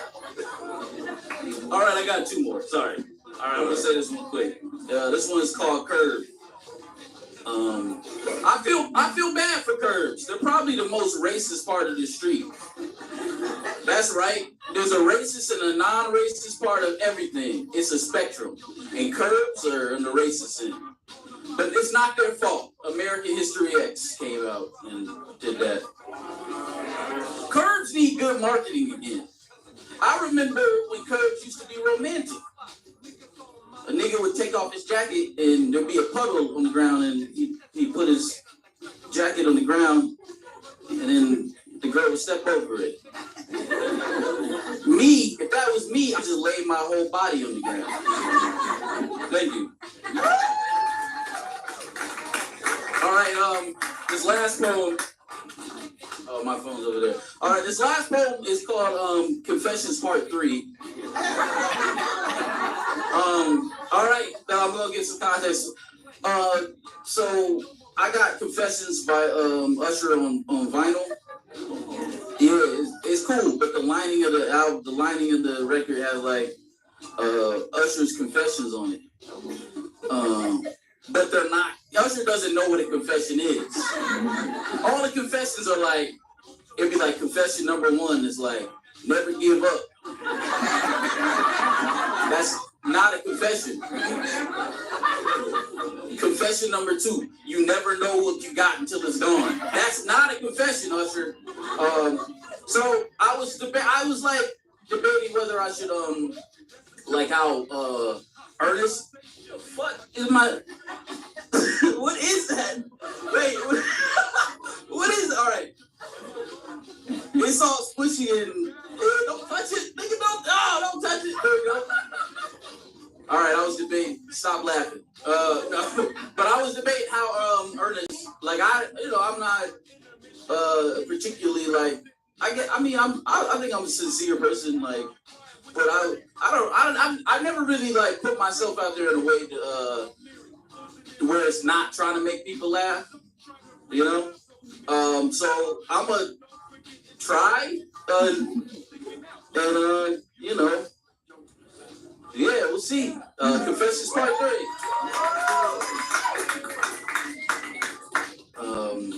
Let me try not to smile even when I'm saying it.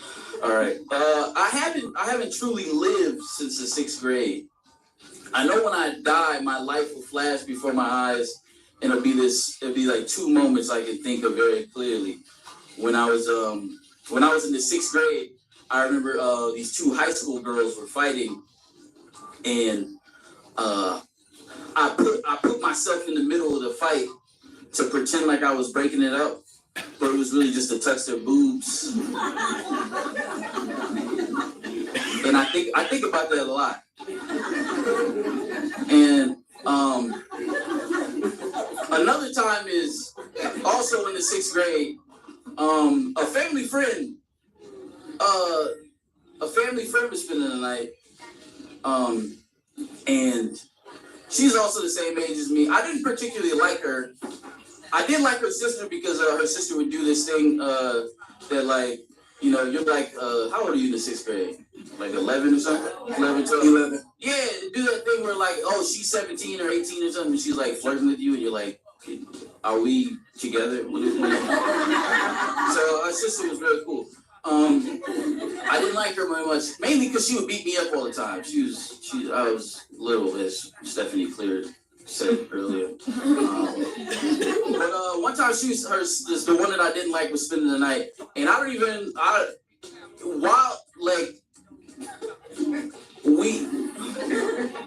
she was spending the night.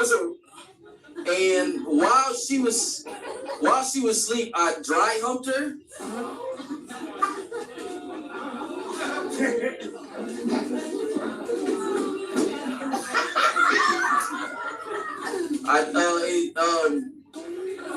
I came, and she didn't wake up. Not like she died. She just didn't wake up. And I think about that a lot. And the thing is, I'm like, this is something that, like, the first time I ever said this out loud was I was doing stand up, and it went over well enough, you know. Wait, what'd you say? Oh yeah. I'm trying to be for real. Yeah, all right. And the thing is, I think about it a lot, and it's not particularly, like, I feel like I've done more fucked up things. Like, when I was a kid,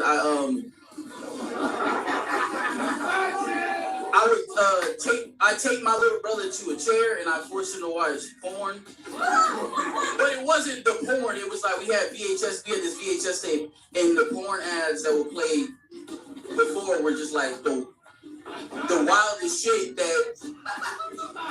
So it's like midgets and like.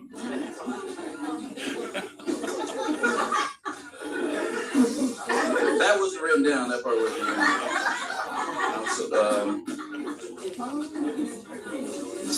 So, a friend of mine, I told her that story, and she said, she told me, she was like, what if she was just pretending to be asleep? And that, like, really made me like, oh fuck, you know? Because like, I think about it a lot, and I was the person that did it. So what if you know, I haven't seen this person in years, you know? So I don't really have an ending to that story. It's just something that bothers me sometimes. Yeah, you guys have been great, and I appreciate TJ and Stephanie for letting me here. I appreciate you guys. Thank you. Y'all couldn't go with that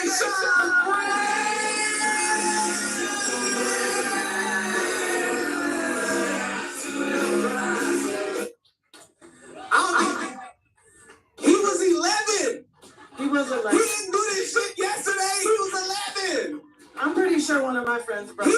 who had that sin cast the first stone. Y'all was hunching when y'all was 11. All doing shit y'all ain't had no business. Yeah. Had SpongeBob on the recall button. Just listening. Here's somebody upstairs. It was between Oxygen when they would play that Bliss. Bliss? song Oh my God, bro. And then it would go back to like MTV. When they would play Howard Stern show, and they would just have on primetime TV girls riding the vibrator. Like, this is on regular TV. See, it's y'all's fault. You bought TVs. Google it. How y'all feeling out there tonight? Woo! All right. What is that behind your back, man? A knife. I'm just kidding. It's a brownie. We have.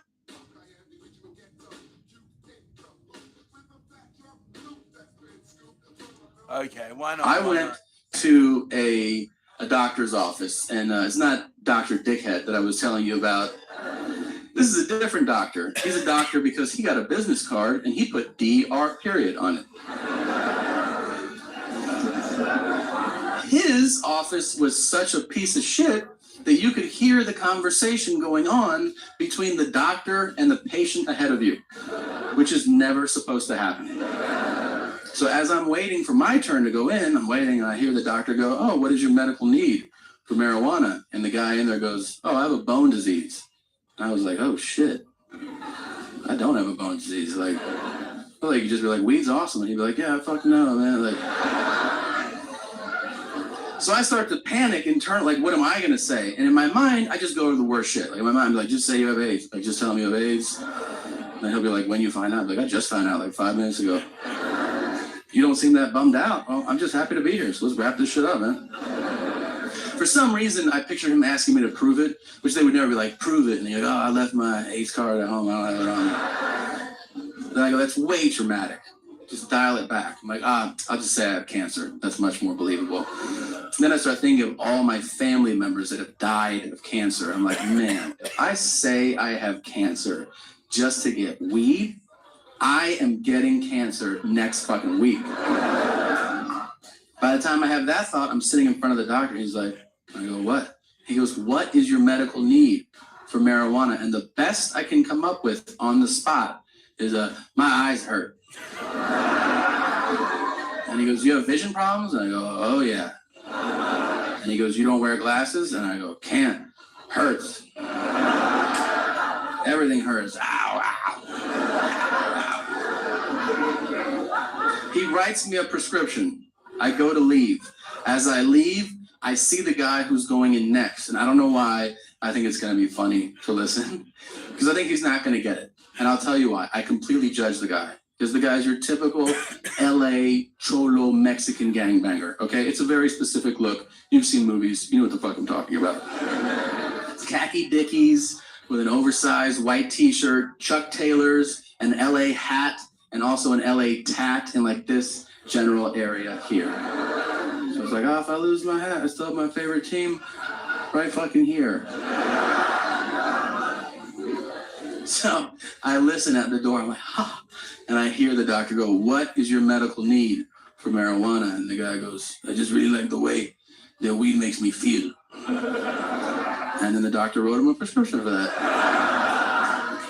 Yeah, you don't have to lie. You can just be like, "Weed's awesome." And he's like, "Yeah, I fucking know." I feel sorry for all the people with diseases that keep coming in here, man. Last, his eyes didn't even work. It was sad. You're lucky you have your health essay. What are they?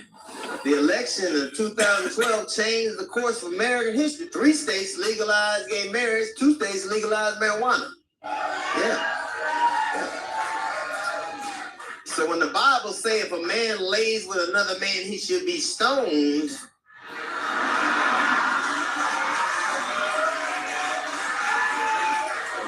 I think some people miss the fucking point. I think it's fucked up that weed is legal and Twinkies went out of business. It's like the Lord giveth and taketh away. Colorado became the first place in the world to legalize marijuana. I think they should change their state flag to a Dorito bag. They actually have vacations you could take just to get high. That's great for adults, but that's fucked up for kids. How come we can't go skiing? Because your daddy just bought an ounce.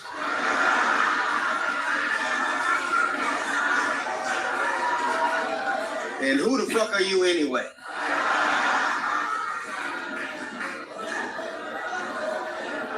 I don't know why they call it recreational marijuana. What the fuck is so recreational about stopping at a stop sign waiting for it to turn green?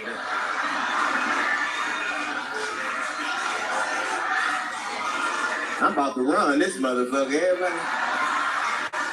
Ooh, my throat hurt. Do your throat hurt? My throat hurt.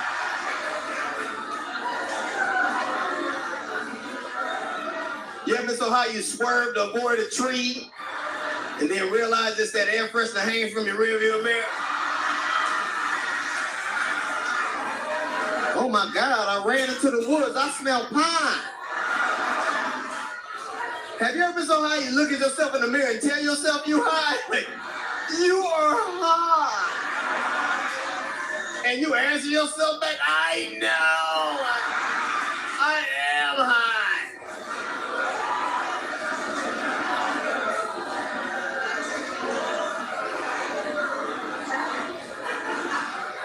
There have been some benefits associated with marijuana that nobody anticipated. For instance, all the states who have legalized marijuana experienced a 25% reduction in suicide rates. Because it's hard to kill yourself when you don't remember where you put the fucking rope. Like,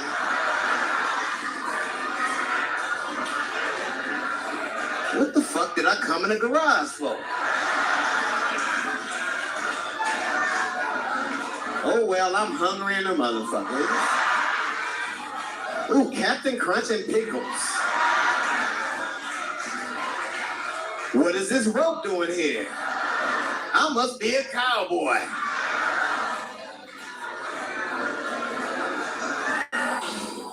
People always ask me, how do I travel with weed? How do I get everywhere with weed? And it's pretty simple, actually. The answer is edibles, you know?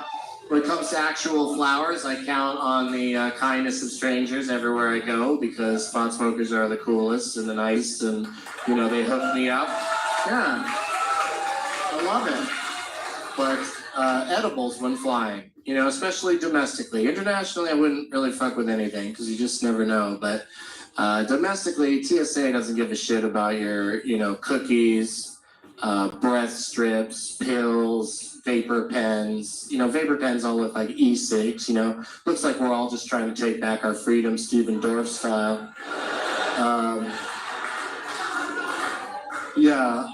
I fly with all that shit all the time. Blackout X pens, I fly with them all the time, and they never say a word to me about any of it. And if they did, like, how's that even gonna go down? Like, is TSA really gonna pull a brownie out of somebody's bag and be like, what's this?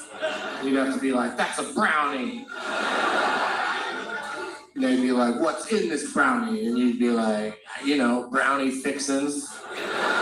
All the shit you throw into a bowl to turn it into a brownie.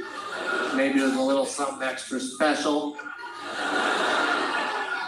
Even if they came right out now, so there are drugs in this brownie, this is what I would say to them. I'd be like, I tell you what, why don't you take a bite and get back to me in 45 minutes to an hour when your life has improved tremendously and you're so happy that you no longer work for the TSA.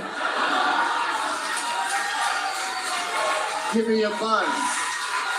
I'll be high on a plane getting to the next town where more people will get me high. Yeah, it's crazy. You can't have liquids when you're going through security at the airport. No liquids, but you can have any food at all. Like, so does that mean like kind of liquidy foods are okay? I think so. I think you could take a pan of lasagna through airport security. I think you just throw it in your bag and they just be like, what's with this pan of lasagna? And you can just be like, I hate Mondays. You know?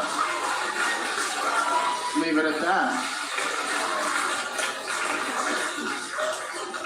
I've been caught about 4 times in my history of smoking weed in hotel rooms. I've been fined or yelled at or thrown out of the hotel a total of about 4 times, which I think is an amazing batting average for like thousands of hotel stays.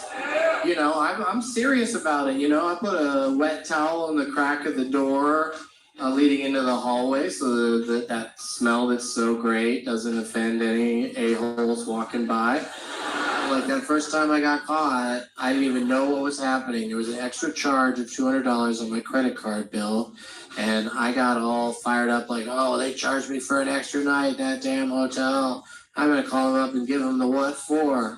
And I called them up and the guy comes on. And I'm like, hey man, what's this extra $200 charge on my bill? And he says, that's because you smoked in your room. Oh no. Now I had to think fast. I had to say just the right thing. And I think I did.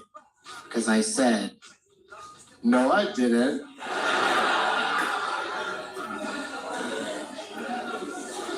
He came back hard. Because he was like, the housekeeper smelt it. To which I had to say, maybe she felt it. Now I'm back buying comedy clubs, hanging out with strangers, smoking whatever random shit they hand me. Super safe, right? I almost find it insulting that I've never woken up in a stranger's van going, what the fuck? No one wants to rape me, is that what you're telling me? Not one person in all of North America wants to rape me. I did that joke in Portland. And as soon as I said not one person wants to rape me, a bunch of people in the audience went, ah. That's such a fucking Portland response. A bunch of sweet hippies up there. They're like, oh, come on, you guys, as Oregonians, we should step up and show this guy some Portland spirit and take this fat bear behind a building and make that shit happen. 503 in Hizzy. Traveling with weed sucks. I've spoken about that before. I don't travel with weed because I would get super paranoid. I mean, I talk about what a freak I am. Oh my God, when I'm full of weed, high as fuck, and I'm going through TSA, and I'm just sweating or just, ugh. And I've got a sack under my sack. And that ain't no good.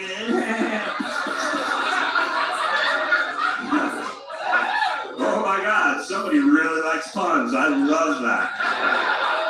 You with the crazy laugh, you're gonna enjoy. I'm hitting a couple more puns in my act, and by hidden, I mean, I become Yosemite Sam when I make a pun. I fucking love wordplay so much, I want to shoot fucking holes in the ceiling. Like, I'm the first. So they'll be easy to find. Even the dum-dums will figure out when I made a pun. I got busted. Oh, I almost got busted when I wasn't even carrying. I flew into Calgary, but here's the story. I was super, super high. Oh my God, I was sweating so much weed. I got high with a bunch of strangers in North Carolina. And then I get on a plane. I fly into Calgary, Canada, fucking high out of my skull. Yeah, it's a place. And I'm super, super high. I gotta go through customs. And I make it through the first level of customs. Second level of customs, 2 customs officers, and the dog. Yeah, here's 2 things about me. I love animals, and I'm fucking stupid. Because my natural reaction to seeing that drug dog was to go, hey pretty girl, how are we doing today? The dog's like, you fucking idiot. You just made my job super, super easy, you fucking giant stoner. The dog does this, walks up, and sits at my feet, right? Which is how they let their trainers know that, like, you're high, or you have weed, or you're a Muslim. And, yeah, I didn't know about the politically incorrect doggy training going at the Calgary airport. I just thought it was the most fucking adorable thing I'd seen all week. I'm like, who's making friends today? We are! Who likes ear rubs? Everybody. That's right, all the doggies in doggy land love to have their ears rubbed because it makes the foot go crazy. And the dog's like, dude, seriously? Shut the fuck up. You were blowing it super, super hard, dude. And the dog was right. Apparently, I was fucking blowing it. Because the two dudes take me away from my new friend. And I'm like, where are we going? She's pretty. They bring me into another room that none of you want to go into at the Calgary airport. Because in that room, in my experience, is the meanest lady I've ever met in my life. Yeah, mean lady at the Calgary airport was all fucking business. She goes through my bags, makes me take out my clothes. Not the first time I've been nude in front of a mean lady. It's kind of a recurring theme. A lot of disappointment when this dude nudes up.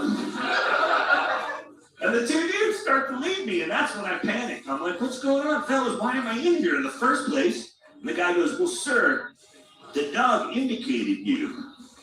And at the time, I was still fucking high, so I'm like, well, all right. That makes sense, I guess. But in retrospect, I'm pretty fucking sure I indicated myself.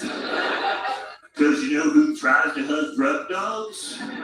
People on drugs! My buddy in LA is a pot dealer. He's been my dealer for a long time, and a good friend of mine.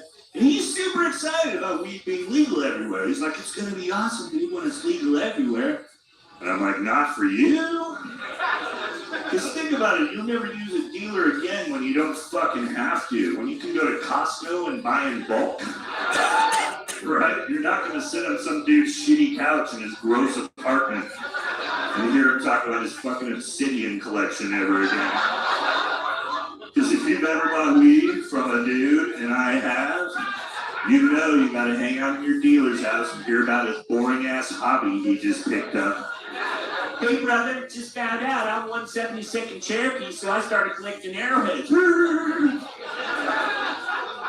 Wow brother, I just found out I'm 3/4. I fucking hate you. Let me go. Tell your girlfriend she doesn't have to hide in your bedroom when I come over. I'm not buying guns, you fucking weirdos. Just weed. A lot of America's still living this big lie, this big song and dance that comes with smoking marijuana. We've been doing it for years. One of the latest examples to me would be the very word dispensary. Do you remember that word even 5 years ago? What does that mean? That sounds like a FEMA tent set outside a disaster area. Everybody head to the dispensary for rations. Right? It doesn't say, but the reason they call it dispensary, folks, is for that medical lie. The one, a lot of people use it that way, but a lot of people, we're just trying to get our buzz on. But they call it dispensary because they want to make it sound like the word pharmacy. It sounds medicinal, it sounds legitimate. But the first dispensary that opened up in my neighborhood was called Starbuds. Does that sound like a legit pharmacy to you? Would you go to a pharmacy called Sir Lance Solof's? The Prozac Shack. Would you go to that pharmacy with the fun pun name? Lexapropolis. I'm gonna go get the baby's medicine at Xanax do. You wouldn't do that, would you? How many pharmacies do you have to ask the pharmacist, is this medicine good stuff? Is this allergy medicine good stuff? Oh yeah, that Claritin strain's pretty good. But you should check out this birth control I just got in. Your lady won't be pregnant for years on this shit, man. I hope whoever the next president is, they legalize weed. I don't understand why weed is still illegal.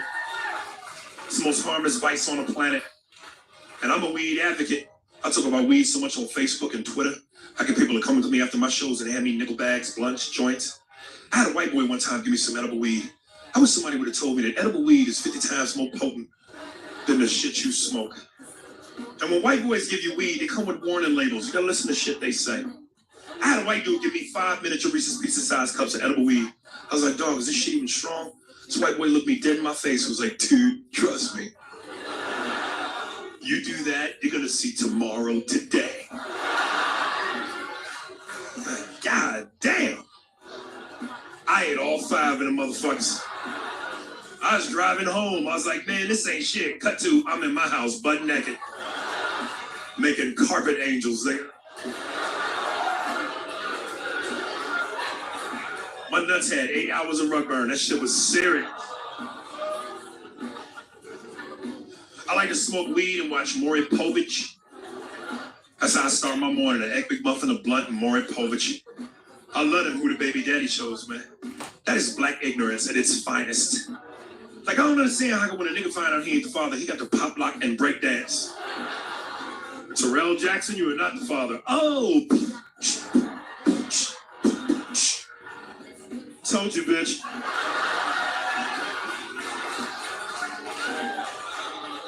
I like when the girl find out he ain't the father and she take that long run down the hall and just fall flat to the floor.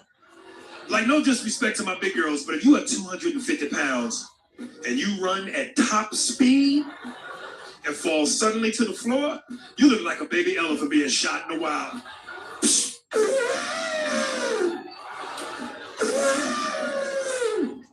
Toes and fat ankle meat all in the air. Look at all the big bitches. Fat chick leg look like gyro meat with a heel at the bottom of it. Oh, fuck y'all, that is funnier than that.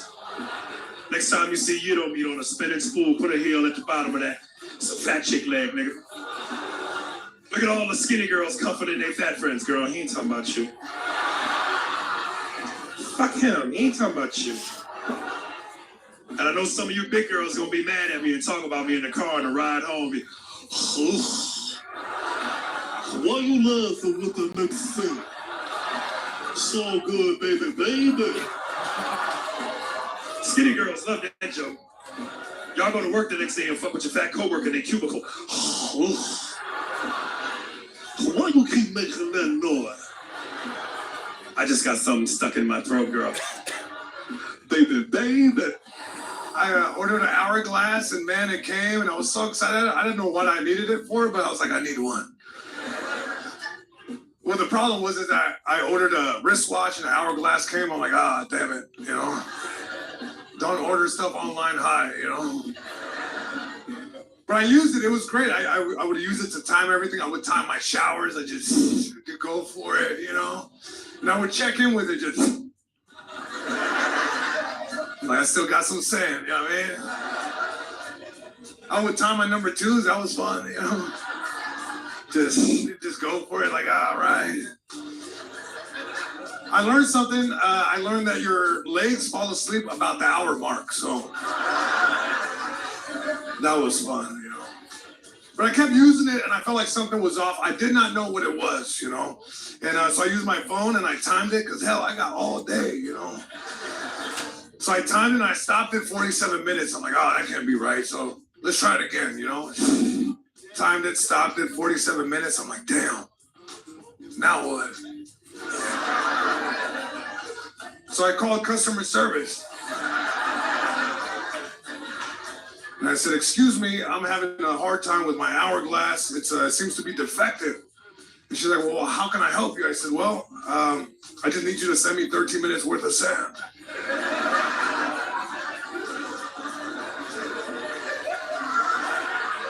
Hello? She's like, I'm here. I'm like, all right, cool. She's like, that seems very odd to me. I'm like, yeah, you're telling me, you know? She's like, well, like, how would I even do that? I'm like, look, just send me 13 minutes worth of sand. Like, grab an hourglass, turn it over, wait 13 minutes, put your finger there. Put that in the baggie and send it to me. Shit, this is the craziest call I've ever had. She's like, how much does 13 minutes worth of sand even weigh? I said, great question. Let me look it up. So I looked it up on Google conversion and I learned something. I found out that you can convert volume to time. Even Google was like, what the fuck did you mean? So I told her, I said, I can't convert volume to time. She's like, you know what? I'm going to put you on hold. I'm going to talk to my manager. I said, great, thank you, appreciate it. So I'm on hold for an hour. I'm just waiting, listening to classical music, some Chopin, who knows, right? She comes back, she's like, you know what? I have some answers for you. I said, I'm all ears. All right. She's like, well, it turns out that sometimes the manufacturers of hourglasses change the source from which the sand comes from. So there's some discrepancies in the sand. Therefore, you know, sometimes you get a different count on the hour. And I said, well, I don't know what you just said, you know. I said, I was on hold for an hour for that. She's like, are you sure it wasn't 47 minutes? I'm like, go on, lady. People think I'm high all the time because I talk kind of slow and I look like a high school jazz teacher. Hey everybody, put your oboes down for a second. I want to tell you about that time I smoked Moroccan hash with Kill Scott Heron.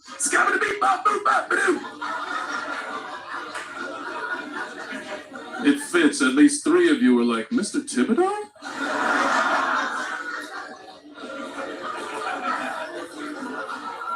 I'll do shows, and after shows, people will bring me pot as though they are bringing Gatorade to a marathon runner. It's like, out of my way, he needs this to finish!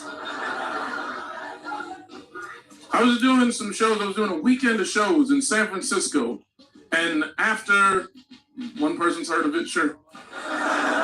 It's a small city, you guys should check it out sometime.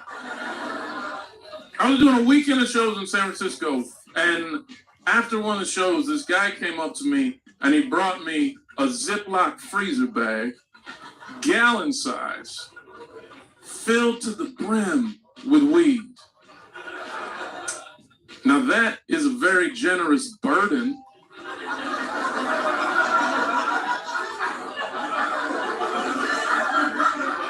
It's a place on a person who does not live in San Francisco. Because I now have 3 days to move a shit ton of weed.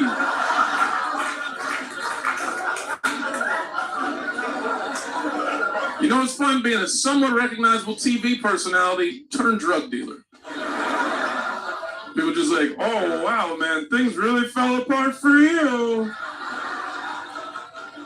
But give me an 8.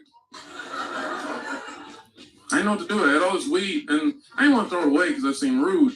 So I didn't want to. So I just lived in San Francisco for a month.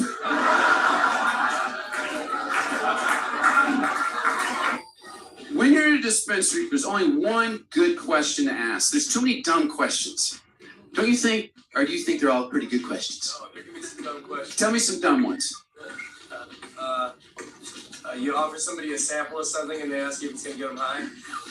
Yeah, is this gonna get me high? At the liquor store, would you ever go some whiskey? Will this get me drunk? Will this get me drunk? You go, get the fuck out of here. Of course everything will get you drunk, you moron. So that's dumb, I agree. I hate that question. I've heard that question too. There's only one good question, folks, I think. Only one necessary question about weed. Yeah, sativa or indica? Up or down? That's all we really want to know. That's all we really want to know. Up or down? A lot of people didn't even know about sativa and indica a few years ago. That's kind of new to a lot of people. They don't even know. They don't know there's 2 types of weed to most people: free and the stuff I gotta buy. Right? That's the only kind they think about. But yeah, you should know. How's it gonna make you? Is it gonna make me fall asleep, or is it gonna jazz me up then make me fall asleep? Those are the 2 types of weed. So, how do we remember indica? What's the trick? In the couch. That's the trick. I smoke a little stronger weed. Indicoma. Indicoma is what I say. What about for sativa? How do you remember that one? This is the second time I've heard that. And it doesn't make any sense. Sativa Diva. That doesn't help me. That sounds like your Twitter handle. Sativa up. Oh, thank you. I live in LA now. It's weird. I feel like this is the longest time I've been in the city and I haven't had some weed. I'm glad my kids will be watching this. I feel proud of that. And it's weird how like weed is affecting my life now because I don't like, I live in a city where it's legal now and I don't know if I like it. I don't like buying my weed from a store. I like buying my weed from a drug dealer. That's what I'm good at. I've been practicing for years and I was an obsolete skill. Thank you. I don't want to get it from a store. I'm sorry. And I know it's better, but it's like I don't like the government having a hand in everything. It's kind of like when you like 13, your parents are like, you can have a party, but we got to be upstairs. You know what I'm saying? I don't like it. Cause like I find myself lying at my dispensary the same way I do when I go to like a really nice bar and they give me like some really good liquor and I don't know what I'm tasting. The bartender's like, oh, taste this. This is a 28-year-old scotch. It's do you taste that? That's oak on the back of your tongue. I'm like, I don't know what oak tastes like. I've lived a great life. But I still gotta be like, I taste that. I feel it's salty. I don't know what I'm drinking. And it's the same way when I go to my dispensary, I want to get my weed and leave, but I can't because I gotta get a fucking TED Talk from my weed dispensary person. As soon as I walk in, I just want to leave. I don't want to be here. And as soon as I walk in, they're like, Al, good to see you. We've got some shit in this week. I'm like, fuck. All right. Now, these are sativas. Now, me and my boyfriend, we'll do this if we're going to do like a Game of Thrones marathon. He's more into this than I am. I don't care for it, but he likes it. What I go for is more than indica. It's more of a full body high. And I'm like, I don't even know what a full body high is. And they're like, it's awesome. They're like, your head's completely clear, but your body's high. And I'm like, when the fuck would I ever need that? What am I performing surgery on myself tonight? Here's what I need to know about my weed. My wife and kids are gonna be home from the mall in 45 minutes. Is that gonna be enough time for me to pull my shit together? So I don't scar my child with some high-ass dad shit. When he comes, I'm like, stop at the door, your daddy's been thinking. The government is trying to kill the black man via the dollar menu. It's written on White Castle's website, but it's written backwards. Open your third eye. I think your mom's a cop. Okay.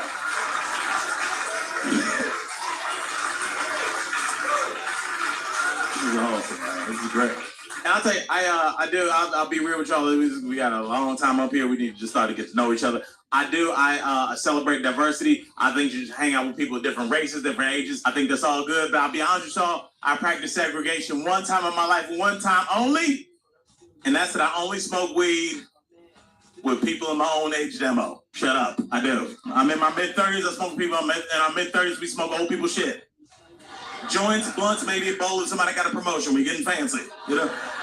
I want to smoke with young people, but they got a lot of equipment. They got a lot of shit you got to know. They're like, I was like, hold the button down. I'm like, I don't know what's happening. I don't want to do this because I don't have because they always trick you. It's like 18-year-old kid be like, hey Al, you want to smoke? And I'm like, man, I got a little time. All right, let's do it. And they're like, do you know that thing that they used to t-shirts into the stands at NBA games? I'm like, I've seen that. We put weed in that now. Get on your knees. I'm like, I have kids. Not. You guys need marijuana in your life. You need less. I love weed. Not everybody likes weed. Weed is fun. I've lost a lot of girlfriends over weed. Not that they didn't like it. I just fucking lost them. 93rd Street or 93rd Place. Fuck, she was nice. Alcohol is where the problems come from. If your husband came home and fucking hit you, he was drinking. He didn't come home all stoned and threw fucking cookies at your head. Who would rather have driving? The drunk guy or the stone guy? Stone guy's got the seatbelt on, he's going 5 miles per hour, and holy shit, holy shit. Oh, that's a truck, pull over. We're walking, everybody get out. We almost died.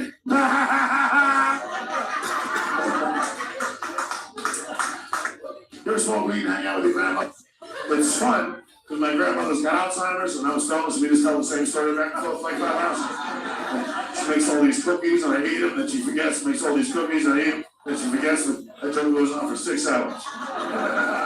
The worst thing I've done of marijuana was church. Went to church, so panicked the whole time, thought I was gonna burst into flames. I got the munchies, I went to communion 6 times.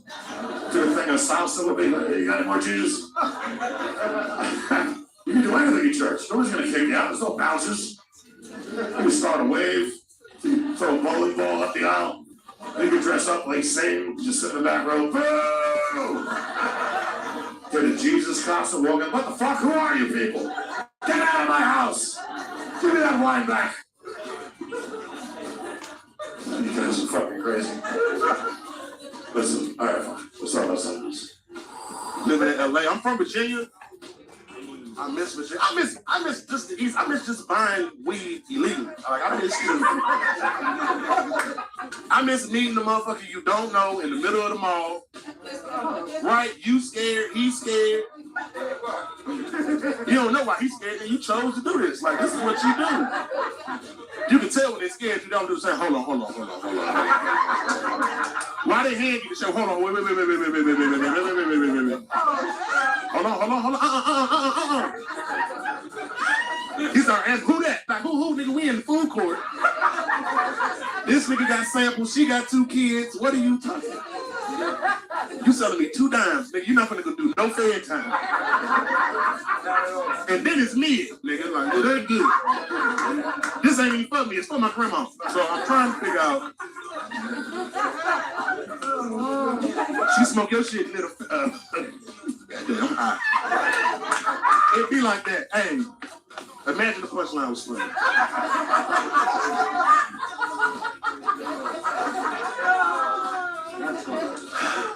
You go to the dispensary. You know they got the nerve to ask for a tip at the dispensary. They got a tip jar at the dispensary, right? You don't smoke weed. So, oh wow, you ain't never. Big titty white woman sitting behind this glass and a security guard. You think I'm gonna give you a tip? Not the nigga. I wasn't tipping the nigga with the gun and the brick on him. But you think I'm gonna tip you because your father owned a dispensary?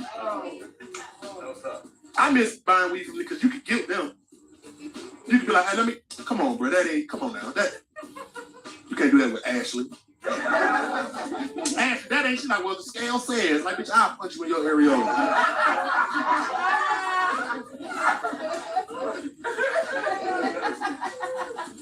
I don't smoke with everybody. Everybody don't know how to smoke. If you don't know how to smoke, don't come try to smoke with me. Especially if you don't not like you gotta know how to hit it, because sometimes the shit be, hit kind of hard. I like to see people choke when it. Why they try to hold it in? You can tell when they choking real bad, they try to get rid of the blunt. You be like, I told you, nigga, that's a backwood. I told you. Yeah, nigga, that's some rock. I used to say I can't date a chick that don't smoke weed, but then I dated a chick that smoke weed, and nigga, that's a bill. I smoke, you smoke? No. I won't be able to shorty that'll hit the blunt. You feel me? No, I won't be able to I'm good, but I love you. Go get the ring out the back, bitch. I love you. Don't you go nowhere. I'm gonna say it. I love weed. There. I said it.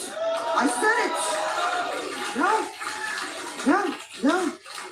It's a little looked down upon in our culture, especially for Armenian women to smoke.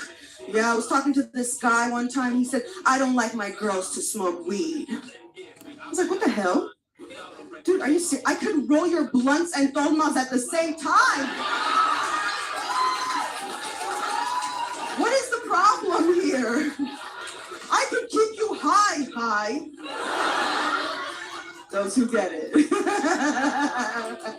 It's crazy. I also feel like weed gets such a bad rep.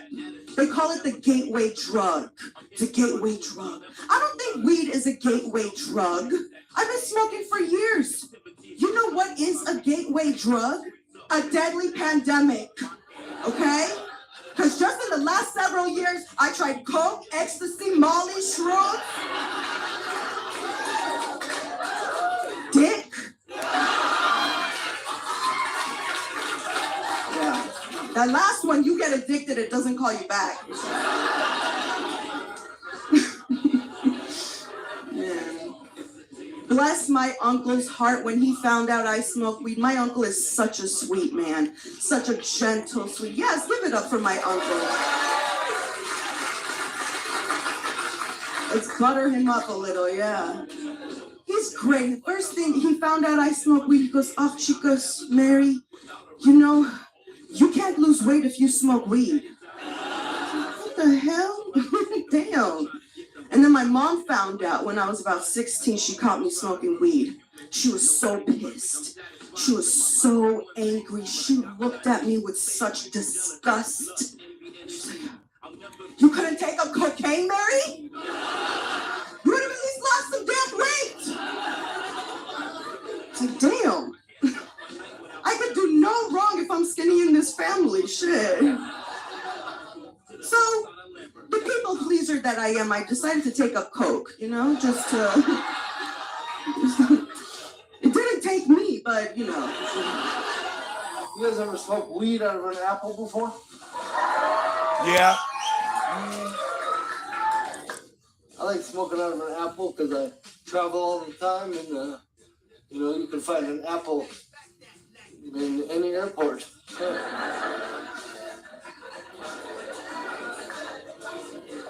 The reason I like to smoke out of an apple is because obviously I don't roll.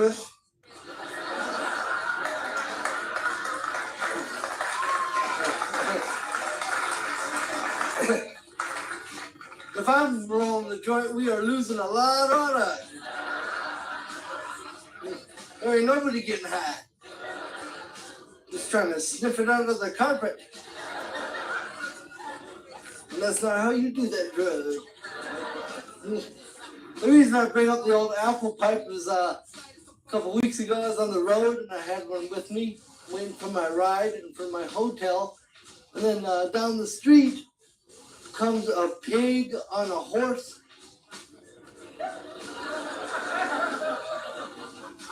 That's a cop, guys.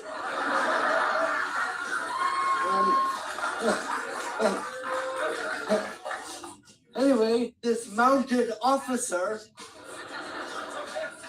is that better, team? Anyways, he comes clippity-clopping by, and I'm all high and paranoid, like, oh shit, what if the horse smells apple?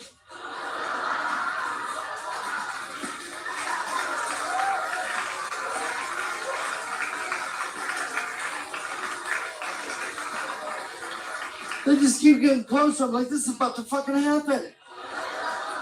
He clippity clops right on up to me. He recognized me. He's like, "Hey, I saw you on TV." I was like, "Sweet, can I feed your horse an apple?"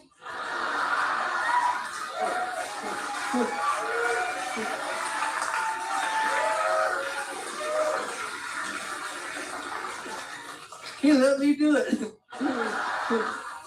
Have a fun day, officer. Would have loved to see that later in the afternoon. The horses fancy dancing. Something got into Becky. Never seen her drink so much water.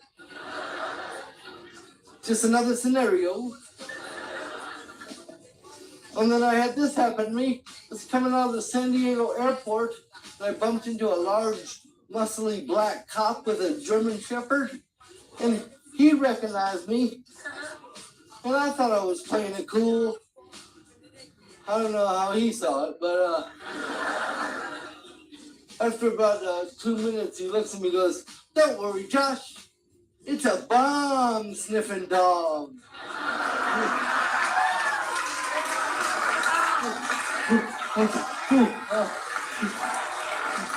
All right. What's your puppy's name? Come here, boy. It's a little puppy. Not so scary now, are you, dog? The biggest change in my life It's the hardest thing I've ever done. Is over a year ago I quit smoking pot. Thank you. If you didn't boo me, I would have been so fucking disappointed. I would be like, can we get another audience in here? I boo myself every fucking morning. Every morning that doesn't begin with a wake and bake, it's like fucking boo. What am I doing? Boo. Remembering things. Boo. Human contact, also boo. It sucks. It's been hard. I'll get into that more. The other third change that I've made is, as if you know me, and you'll see in the rest of this set, I talk about masturbating a lot. Because you write what you know.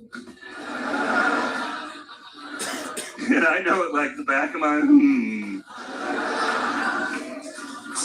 But I'm doing it a lot less as I get older, because I'm fucking old and tired all the time. So a lot of nights in would be with half a heart on going, man, I don't know what to tell you, dude. You're gonna have to work this out on your own, my friend. Daddy's tired. I'll just rub you against a wall or something. See if we can bring it home that way. You don't mind if I close my eyes a little, do you? So now, Pot and my wiener are like Buzz and Woody from Toy Story 3. They're like, what happened? He used to play with us all the time. What'd we do? This is fucked. You know, we just sit in a box with Mr. Potato Head. Maybe he's going off to college, Woody. If I was going to college, I would need Buzz and Woody. But I'm not, so I don't. So I talk about one of the last times I got high was up in Portland, and I used to end my shows by getting high with strangers. And I wrote a joke like, so I could get strangers to bring me weed, because I would travel with weed, but I got paranoid about traveling with the weed from smoking the weed. So what I would do is put my weed, like to go through TSA, I'd put it in my underwear. And then I'm smoking ass weed all weekend, and that's no good. People don't want to share it though, so keep it to yourself. So what I would do is I would just talk to people before the show, and I'd do a joke so I could get people to bring me weed in. So the shows would all end with me having sessions in parking lots with total strangers, just smoking whatever they brought me. Super safe, right?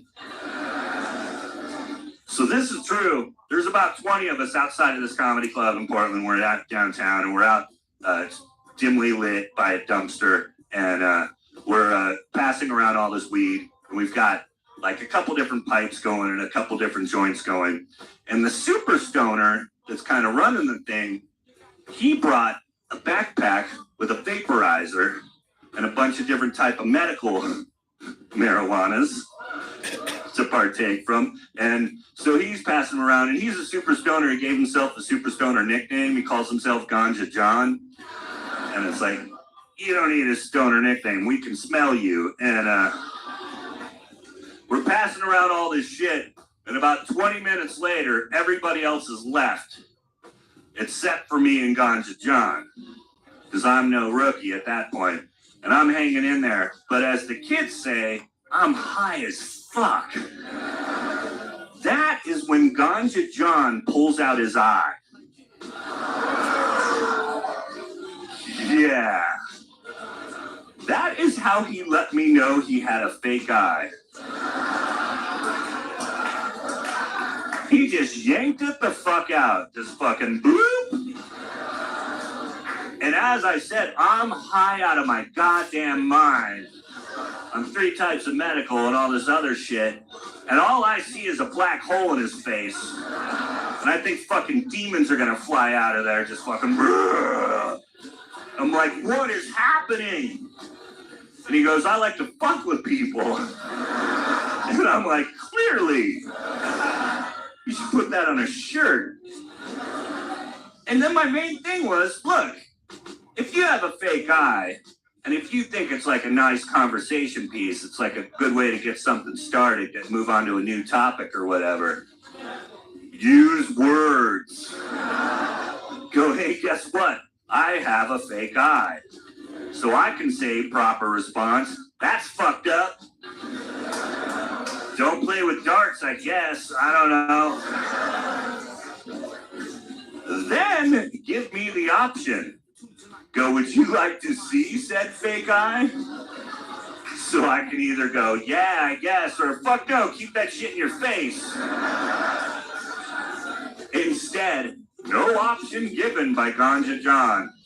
Just fucking bloop. And I'm like, run. And he goes, you know, he says to me, I like to fuck with people. And then he shows me just how he likes to fuck with people. What he does next is he pulls out his iPhone. And again, he only has one of those too.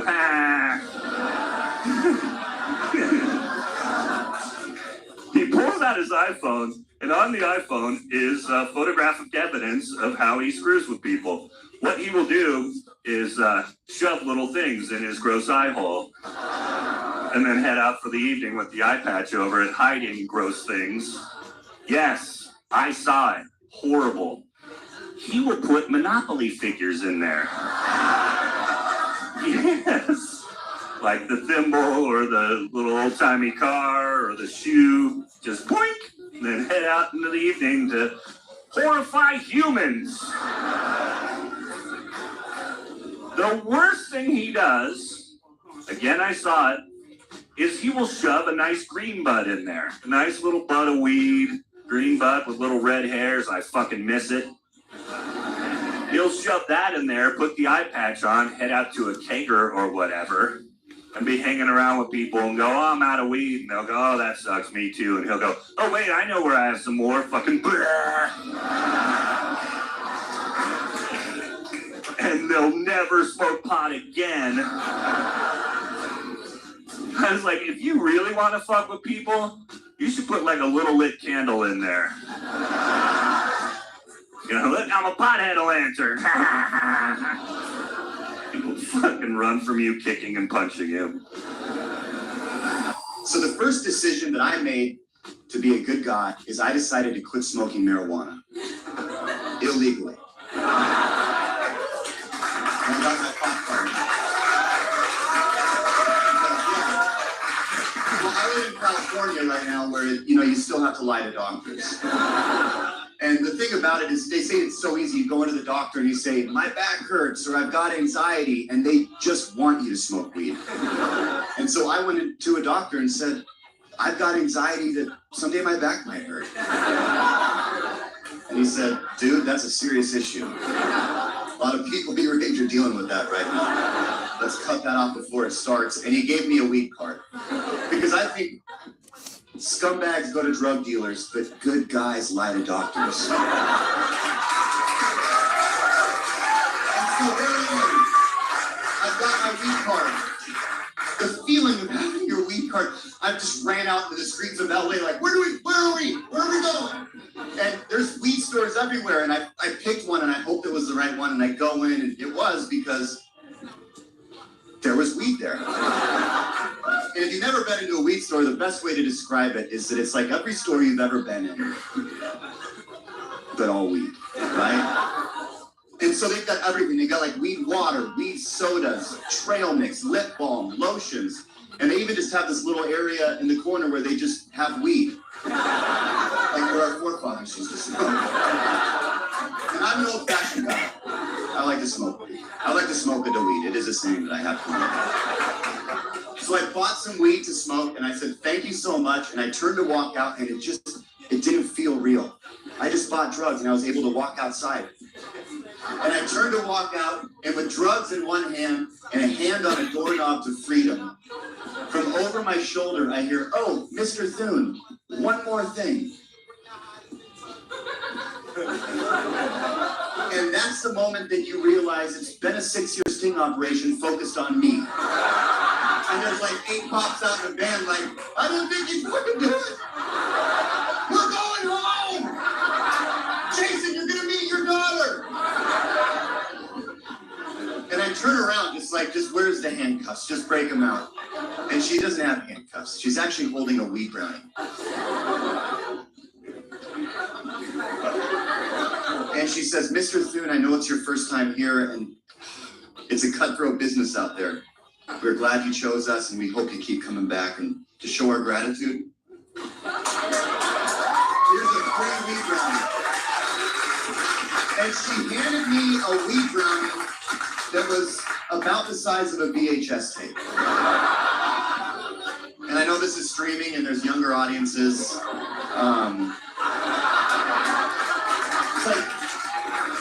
like 4 Apple TVs. Same amount of content. And I'm holding the weed brownie and I'm looking at it, and I'm gonna be honest, I don't like to eat weed brownies because I don't like to feel like I'm dying all the time. But we all learn in elementary school, you never say no to drugs. You accept the drug, you either learn to like it or you give it to your best friend on his wedding day. And so I accepted the weed brownie and I said, thank you so much, thank you. Someday, and I turned to walk out. And as I turned to walk out and I had my hand on the door again, she said, oh wait, Mr. Thune, I almost forgot. One more thing. And that's the moment you realize that they just planted more drugs on me. The guys in the band are like, I didn't think you'd do that. Offer him coke. See what he says. Tell him there's hookers in the back. And I turn around just call my wife, tell her it's over. Just take me away. And she says, what I almost forgot to tell you is make sure and only eat 1/8 of it. And I was like, an 1/8 of it? She was like, I mean, yeah, basically what you want to do, okay, what you want to do is, first off, you just want to break it up into halves. And then what you're going to want to do is, you want to break both those up into halves. And then at that point, I was like, oh, no, I know fractions. Oh, I am so sorry I didn't stop you. I didn't know you were defining fractions. I was just curious as to how you almost forgot to tell me that I might die. But thank you so much. Thank you. Smoke a lot of weed. Yeah, I love weed. Like, I smoked so much weed, one time I caught myself passing weed to myself. I was like, good this Dave, and I pass it back to Dave. When I really knew how much of a weed smoker I was one time I took a break from smoking, and I was at Ralph's, and I was in the deli, and I was like, let me get 1/8 of potato wedges. And I want to see you put on the scale too. So I know it's 3.5. And I was like, and I'll take 1 gram of broccoli salad too. No stems, no sticks, no seeds. Just your finest, greenest broccoli. And then she wanted to ring me up. And I was like, no, I want a hand-to-hand transaction here. Like, let's do this out in the alley, Make me feel good about my purchase. My middle kid, she's really funny, and she's clever, probably the most clever one of the bunch. Here's the irony of her being clever is she's got the Brewer look. Yeah, you know the look, the one that half you've been judging that you never see me live, like, wow, he comes on stage looking like that. So, and I didn't realize how funny this look was until I saw my daughter staring at a butterfly for an hour.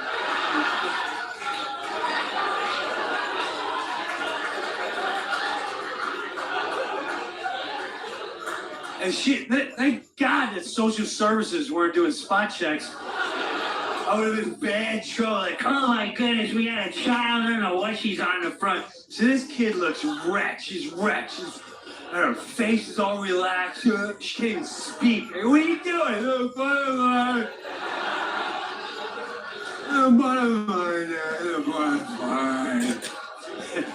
And this lady pulled up and she gets out of the car and she's concerned for my daughter. She's coming up to my daughter and why? She's going, sweetheart, there's something wrong with this child, Charlie. Sweetheart, are you okay? Hey! She doesn't even acknowledge it. Butterfly. Did someone give you a brownie today?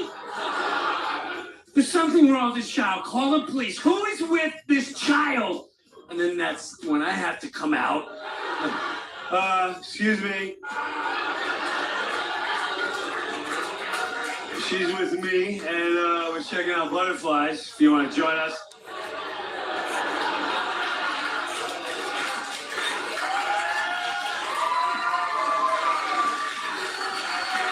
Here's butterfly. You laughing at my kid's face? By the time you hit the third one, I find myself lying just to not deal with it. You know, the poor kid would come like, Dad, can we go to the park? Oh man, it's closed.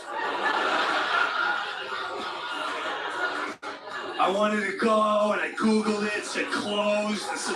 It's a beautiful day. And then I got in the car and it's broke down. The only thing working is the game that Dad's watching. It's so annoying. So annoying. It's aggravating. It's not fair. It's not fair. You know, but because you can't reason with kids. I don't reason with kid. My daughter hits the floor and starts whining. I just step right over them.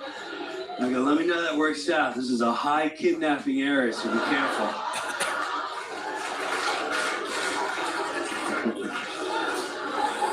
This song is about spilling bong water as if it was written by Neil Young. Yes. Please don't spill your bong water on me. That smell won't go away. It'll stick with you till you die. Don't ask me why. Don't spill your bong water on me. Comes a time, bong needs cleaning. Comes a time to scrape out the tar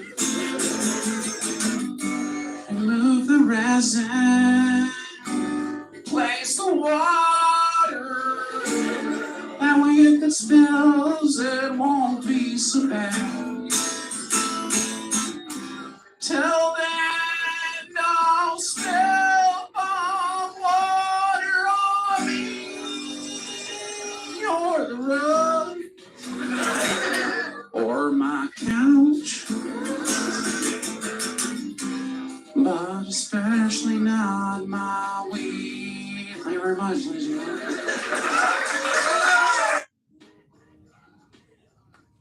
Okay, no. We have a daughter. We have a daughter as well, so it's getting. Hey, so a bit of stoner comedy, fucking rock it old school. I'll drop one more vid and then fucking have a chill. I don't think I can have a bath, but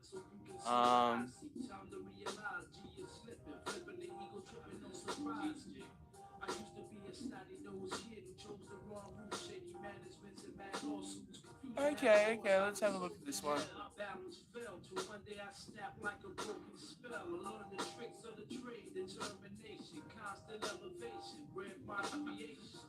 Yeah, okay, let's hear this. The death of Harvard. We're talking about the decline of Enlightenment values. I mean, what's going on? Unless they are championed, people will backslide toward authoritarianism and puritanism and tribalism. So it would be a mistake to think that universities are just madrasas of hard left indoctrination. There is that, and it really is a problem. But it isn't. Each campus has a small madrasa of woke indoctrination. But it's not the entire campus. It's not the entire campus. What we also seem to be talking about is a lack of backbone, to put it bluntly, within university leaders. Oh, unquestionably. Steven Pinker, it's been a long time coming, the conversation. We're so delighted to have you on the show. Francis and I used to be a stand-up comedian, he still is. Before that, I was a translator, so my entire life, to some extent like yours, has been spent obsessing about words. And it's an interesting time we live in, where I feel like increasingly we don't even agree on what words mean anymore.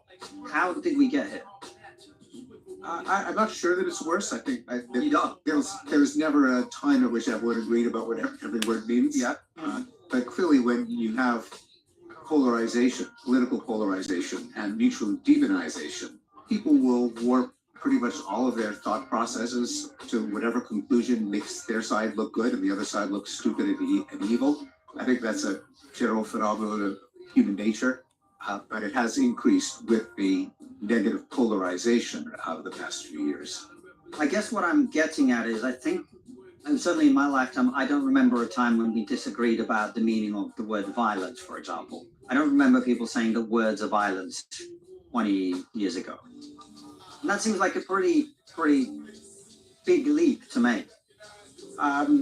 Maybe. I guess I'm always reluctant to compare now with 20 years ago unless I actually see quantitative or textual evidence, just because I'm so sensitive, having written books on trends in history documented by data, which often differ from people's impressions. But since there is a presentist bias, we tend to see the worst in what's happening now. I think the kids of today are no good, but it was better, when I was young.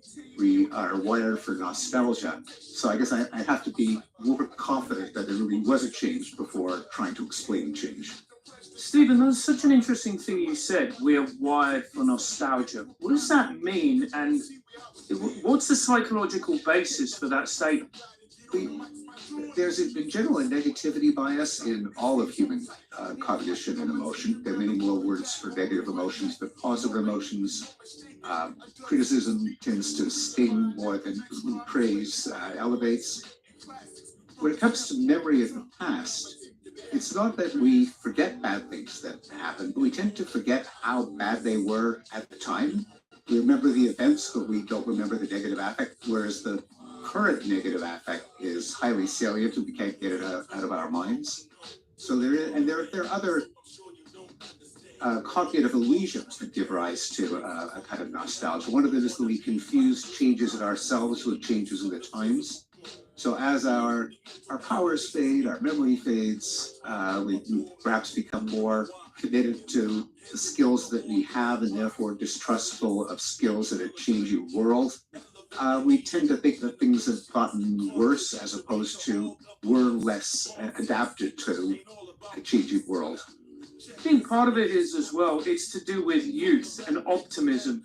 That when people were younger, they're naturally more optimistic, whereas people when they get older are slightly more, shall we say, jaded, as it were. I'm sure that that's a general phenomenon. And if anything, what we're seeing now is a wave of almost fatalism among identical cohorts. They say they're not having children because they don't want to bring kids into a world that's where humans are going to go extinct by 2050 because of climate change.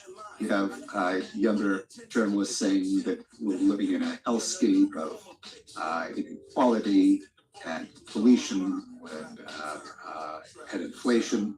I sense a great deal of pessimism in the younger cohorts today. You might be right that there's, in general, a generation effect, on top of which there may be a cohort effect, namely the current generation of young people is more pessimistic. And there could also be a period effect, namely everyone is glum nowadays. And what do you put that down to, the pessimism of the young? Some people have argued, I think quite persuasively, that the actual material circumstances of their life are not as good as one would have expected if we believe in this idea that our children must always do better than us. Yeah, well, it is debatable because in many ways the life of a young person is far richer than say 40 or 50 years ago when I could claim to being young, such as access to art and entertainment, such as the cost of travel, such as the cost of food, such as conveniences like the internet, like streaming music, streaming cinema on demand. More people won't get on planes that they used to. There are some things that have gotten more expensive over this period, mainly housing, medical care, and education. And and admittedly, those are big things. But it's not, and it's certainly not the case that the economic growth from, say, the silent generation to the boomer generation has been replicated in boomer to Gen X and Gen X to millennial. On the other hand, that doesn't mean that standards have gotten worse. It just means they haven't as increased as steeply. And again, to throw out some other examples, most people nowadays have air conditioning. When I was a kid, when I was a young adult, I didn't have air conditioning. When I was a kid, I used to run through the sprinkler to cool off during the summer. But Stephen, you did live in Canada. So we still don't have AC in the UK. Okay, no. Not in private office. We see it as a work of the devil, you know? Yes, well, in the United States, it's pretty much ubiquitous at all socioeconomic levels. Another example is long distance telephone calls. That was an exorbitant expense. If a relative called, you'd yell, "Under the phone, it's long distance." Or if you want to call your girlfriend, then your rent money would evaporate as the pleasant minutes. Oh, I know. I was in a long distance relationship with my wife for years before the internet, basically. The internet barely existed. So I know what you're talking about. What you're listing, though, is a series of material factors. Well, talking to your girlfriend isn't a material factor. That's essential to happiness and fulfillment. Well, this is where I was going, because people talk about there being a crisis of meaning and a crisis of purpose. Do you recognize that as a thing that exists? We recognize that people say that. Yes. But I have argued, admittedly not terribly successfully, that there are enormous opportunities for meaning and purpose, namely improving human well-being on a global scale. That if we made people richer and healthier and longer lived and with better experiences and more knowledgeable, safer, less likely to get killed in wars and genocides and street crime, what's so meaningless about that? What's so funny about peace, love, and understanding? Oh, as an empiricist, just one thing on this. From an empirical perspective, if people are getting richer and safer, and yet they feel more like they're drifting more and they're more alienated and less connected to others, etc., which is the flip side of some of the technological progress that we're going through. Wouldn't that be evidence for the fact that perhaps the human condition is incapable of simply enjoying constant improvement and needs some kind of struggle and fight or whatever that might be? Well, it is true that we tend to pocket our gains and forget and fail to appreciate them. Even if we do, it's still better than if a child doesn't die before the age of 5, as compared to dying. And maybe when we recount our fortunes, assess our station, we may not credit the fact that our kids live instead of die, but it's still better. That is, life is better than death, even if people sometimes fail to appreciate it. It's not clear that, likewise, if people struggle for a worthy cause, a noble crusade, a holy war, and they die in the millions, well, so much the worse for feeling that you're part of a holy crusade. We're better off with a little bit of enemy and alienation, but I'm not disemboweled or beheaded or burned to death. I mean, I agree with you on that, Stephen. I'm going to be honest with you. I don't think there's much to push back on that. But wouldn't you say as well that people need purpose in life? People need a purpose. They need something that they're driving towards. Yeah. And it seems and again, these are sweeping generalizations, but it seems that young people nowadays, they seem to lack this purpose. They seem to lack a drive, which is where a sense of nihilism almost comes in. Do you detect that amongst the young, or is my language hyperbolic? Yes, I think that there's some of that, and I think many of them find meaning in what is, I think, misleadingly called anti-racism, social justice warfare, critical social justice theory, wokeism, and so on, that does provide a life meaning and purpose. As John McWhorter put it, anti-racism is our flawed new religion.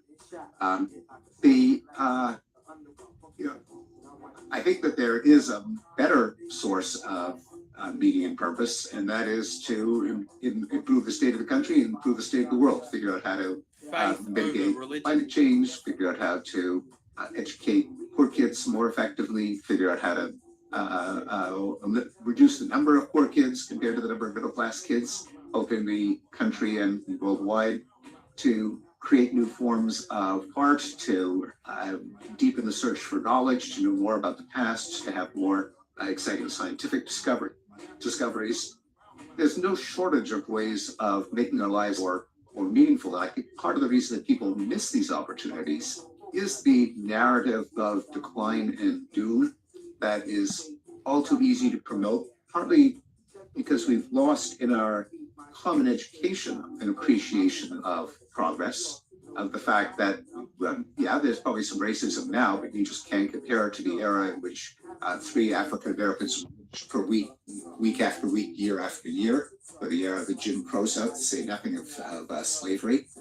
Yes, there are awful wars going on now, but they don't compare to the war in Vietnam or the Korean War, the Chinese Civil War, that there's street crime now and police shootings, but they were way worse in the 60s and the 70s if you actually count them. Likewise, domestic terrorism and violent strife. The institutions that I think younger people tend to take for granted, which were enormous achievements in human history, like liberal democracy, like the rule of law, like science, are like responsible journalism. It used to be that those were valorized in education, that those were achievements that we could collectively feel proud of. Now they're flaws, and of course they have flaws, as does anything human, are so emphasized compared to their that we don't appreciate the very mechanisms that could allow us to learn still further. And so you have people without not realizing that the project of human improvement, human progress, the enlightened ideals of knowledge and human well-being are they're just not a thing. It doesn't occur to people, oh, maybe that's a good thing to live for. Maybe I don't have to root out ever more subtle forms of racism, but maybe I can figure out a way to teach reading more effectively, or to mitigate climate change without reversing economic growth. Because one of the most worrying aspects of all of this is people who see, let's see, the West as, racist, blah, blah, blah. We know what the tropes are. And it seems to me, it's like looking at a beautiful house and just going, well, there's a crack here in this wall, and this wall needs redecorating. There's a bit of mold there. And you go, well, that's just life number one. But if number two, all you look at in your life are the things that you don't have, the things that you want, the things that you are lacking. I mean, that is a basic recipe to make yourself incredibly miserable, isn't it? Oh, absolutely. No, I couldn't agree more. And that we, partly because journalism by its very nature is by reporting on events, gives you a non-random sample of what's happening in the world. It's easy to destroy something very quickly, for something bad to happen all of a sudden. Good things aren't built in a day, and they tend to consist either in bad things that don't happen, the planes that don't crash, the wars that don't happen, the famines that don't happen, or things that creep up that improve by a few percentage points a year, which then compounds, which can transform the world, but no one notices it if their picture of the world comes from journalism, which has to be driven by something that happened at 8 a.m. on Thursday morning. So the massive reduction in global poverty didn't happen on 8 a.m. on a Thursday morning. It happened by a few percentage points a year. And as well, a billion people escape extreme poverty and no one knows about it. Likewise, government is conspicuous when there are failures, but we don't tend to celebrate the peaceful transfer of power. It hasn't been happening for a while. Oh, it has. We have to be careful. I joke. I mean, I appreciate the jokes, but the thing is, if those jokes come too quickly, then people mistake the jokes for the reality. The thing is, we did have a peaceful transfer of power, ultimately, even in this country, even with that threat. And that is something to keep in mind and to savor. And, I appreciate the wisecracks as much as anyone. I think we should have a sense of humor about everything. But if we're too quick with them, if we don't realize, we should appreciate the fact that under a pretty severe stress test, the system did work. And likewise, in criminal trials, probably most guilty people are found guilty and most innocent people are acquitted. There are probably too many errors of each kind, but it's still better than mob justice and lynch mobs and killing judges. All of the accomplishments of liberal democracy are just, I mentioned their background. And so I couldn't agree with you more that if you focus only on the instances of corruption and breakdown and failures, then the attitude can be, well, let's just burn the whole system down, because anything that rises out of the ashes is about to be better than what we have now. And we know from some of those destructive, violent revolutions that can lead to major atrocities. Well, let me try again with the doomerism narrative from a different perspective, because I really want to stress test what you were saying. Do you think that part of the reason that people in the West in particular are persuaded by some of these arguments is that, comparatively speaking, the West is clearly losing power comparative to other rising nations around the world, other blocks of nations? We see Western geopolitical dominance being challenged, whether that's in Ukraine, whether that's in Israel, whether that's in Taiwan, wherever. And so maybe the reason people are fearful of the future, some people who are fearful of the future, is not that they think the iPhones aren't fast enough and that the entertainment isn't good enough, but rather they feel that we are losing our top dog status, or in the process of it. I don't think that top dog status of the West is something to particularly value, particularly economically. So China has, what does it say, 4 times the population of the United States. Their GDP has to exceed ours if their GDP per capita is more than a quarter of ours. So I don't think that it's moral imperative that China be a quarter as prosperous as the United States. I think that it's good if they're as prosperous, which means they'll have 4 times the GDP. I think what's important is values such as peace and cooperation and knowledge and health and life.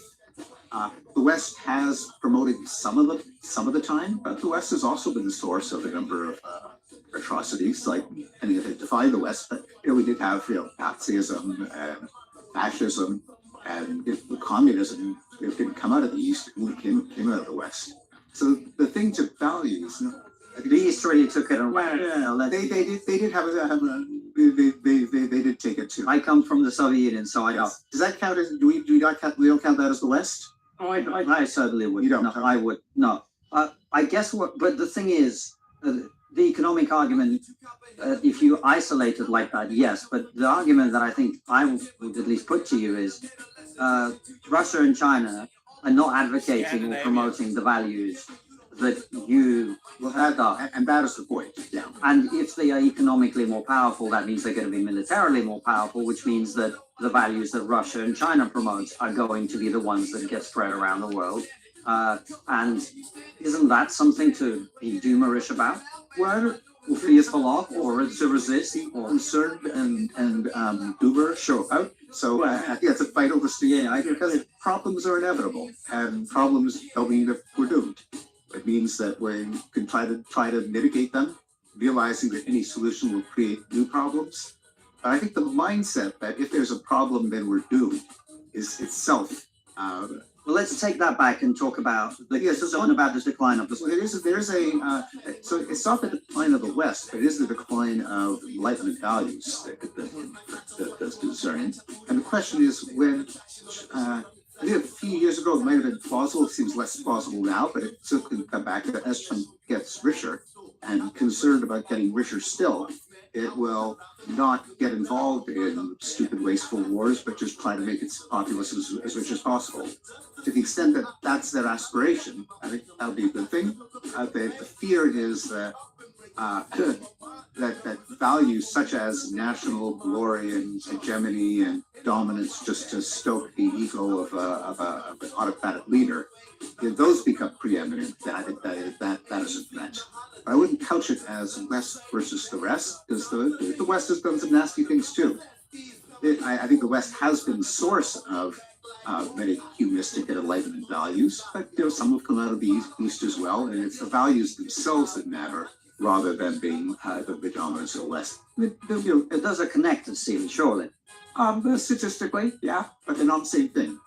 What I'm saying is, if the West is not top dog in the world, the values you care about so much will not be the predominant values of the world. Depends on which Western values too. I mean, Donald Trump is up. Yeah, I propose Donald Trump to Vladimir Putin.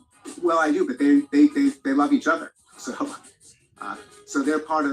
There's a sense in which they are part of a promotion of nationalism, of populism, of vesting power in a strong, charismatic leader as opposed to the democratic process. So it's that idea that concerns me, rather than let's make sure that the West predominates. Now, to the extent that the West is aligned with those values, then as a side effect, it would be better if was predominated. But the dominance itself. You're no genius, motherfucker. And the West hasn't always dominated. We didn't do so well in Vietnam, didn't do so well in Iraq and Afghanistan. So even again, going back to the dangers of nostalgia, the idea that there was an American-led liberal international order is a little bit rose glasses-ish. I think there was more of a rules-based international order, but attributing it to the hegemony of the United States in this attribution. Let me just ask one question before you take over, Francis. I'm stress testing what you're saying, in a devil's advocate kind of way. It does sound to me a little bit like every time you bring up the fact that the West isn't perfect, you're sort of doing what the woke college students are doing, in that they're saying, well, why should we be happy to live in this country when we've done this and in Iraq and Afghanistan, which were both wars I was against, by the way. So I'm just saying, I don't think our imperfection are reason enough to not want to maintain the values that the West, at its best, holds. Yeah, well, I would completely agree. You'd agree. Okay. It's the values that count. And indeed, they would be obtuse to deny that those values are way stronger in the West, however you define the West, including that's why they shut down gender equality Alex Jones. Gay rights and democracy, and that's why they don't want Alex Jones' platform. Wanted to venerate as a value. If there's more of it in the United States than in Iraq or in Russia or in China, and so hooray for us for championing those values, but it's the values rather than the kind of Western chauvinism. Us versus everybody else. Go ahead. Yeah. Give me 1 minute to tell you about Senolytics and why they've been called the biggest discovery of our time for promoting healthy aging and enhancing your physical prime. As a middle-aged man, who wrote this script? Look, we all have big goals, but let's be honest, the aging process isn't our friend when it comes to endless energy and productivity. That's why I use Qualia Senolytic. As we age, everyone accumulates senescent cells, also known as zombie cells. These old, worn-out cells cause symptoms of aging like ache, slow recovery, and sluggish energy. They take up space and nutrients from healthy cells. Much like pruning dead leaves off a plant, Qualia Senolytic removes these senescent cells, allowing healthy cells to thrive, and Issues and values, even if they sometimes go against your interests, it's the rules that count, not as top dog. Had values like free speech ought to be preserved for people you disagree with. These are all historically deeply weird ideas. I think they're excellent ideas. I think we should expect that unless they are championed, people will backslide toward authoritarianism and puritanism and tribalism. And so we've seen that backslide in the university, partly embedded by ideas that became entrenched in the university that are all too consistent with these values, such as postmodernism, which says that when it comes to large questions, there's no objective truth, there's only things to power. You know, that's a very easy thought to entertain. It also, I think there are a number of reasons why the universities were all too fertile ground for some of these illiberal ideas, like demonizing people for racism, sexism based on almost hallucinatory infractions. One of them is that a lot of people in academia, I don't think really have thought deeply about the mission of the university and the conditions that are necessary for it to fulfill those missions, such as maybe acquiring and transmitting knowledge. You've got a department chair who's a biochemist or an expert on the 19th century Spanish novel. And what we're all doing this for, why we have universities, why we should have academic freedom, I don't think they give it a lot of thought to that. They do, I think professors do have a conception that there are united racists out there who are superior to them. Our goal should be to promote the values of our kind of people. Then you've got a younger generation coming and saying, well, we're even more against racism than you are. And the first reaction is, great, just like us, only more fervent and more committed. Big mistake and big misunderstanding, because these new ideologies are not liberal, they're highly illiberal, but because their commonality is a common entity, they read the right, the less educated, the non-coastal, the guardians of academia and gateway to keys, and not just academia, but also nonprofits and many journalistic institutions. Combined with the fact that part of the playbook of the kind of woke insurgents was to take over institutions. Under the playbook of intellectuals like Marcuse, who said that unlike the violent revolution of the proletariat that classical Marxism endorsed, if you have educated people worming their way into universities and nonprofits and scientific societies and newspapers and magazines, that would be the way to revolutionize society. And they have followed that playbook very successfully. I think there is a kind of generational warfare. I remember when I was a young person, we hadn't accomplished anything. We didn't have any status or achievements. But one thing we could claim is that we were more morally pure than our elders. We were against the Vietnam War even more than they were. And so there's a natural tendency, especially when there's a perception of generational conflict. And to some extent, the perception is accurate. I think a lot of policies favor incumbent boomers over younger cohorts, such as restrictions on building housing, the United States, the tax deductibility of mortgage payments that make incumbent owners privileged compared to younger renters. So there really is an attempt to guard the wealth for the older generations, and so there's some justifiable resentment in younger generations. But instead of being directed at appropriate targets, like policies that restrict the building of new housing, or universities being able to raise tuition at will by hiring layers of administrators and resisting technologies that might make the delivery of education more efficient. It's easier to wage generational warfare by claiming that your elders are racists and transphobes. All the better if that deposes them from their positions, opening up coveted professional slots. Stephen, you said that these people who are in charge of the institutions, they may be, for instance, experts in the 19th century Spanish novel, but they haven't thought that deeply about the role and the purpose of universities. Now, to me, I'm listening to that. Number one, I feel that angers me a little bit, because I'm going, well, you don't understand your job.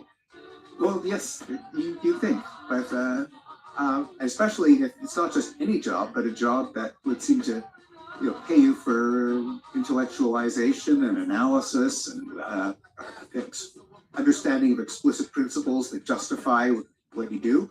But you don't find enough of that in academia. I think in part because it's so easily confused with a sense of moral, intellectual, and cultural superiority over certainly over the unwashed masses, but also over rival elites, over business people and people in tech and people in finance and people in government. There is, not to be too cynical, but academic and cultural elites do engage in status composition with rival elites. And so to denounce a lot of the world built by rival elites can justify denigrating the present and being romantically nostalgic for the past. This has been noted for centuries.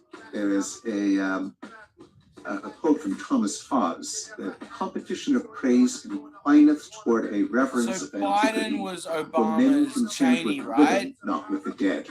The whole point And is so like that's go kind of 8 how- years as with a friendly face. somewhat why people tend to be You can do whatever nostalgic, fascism you meaning like, to, and we'll to keep the fucking romanticize niggas the happy. past is a way of criticizing your current rivals. Then we'll fucking pop So Hillary that being the case, when you butted use them the up or words, whatever, these ideas totally have become didn't work. entrenched.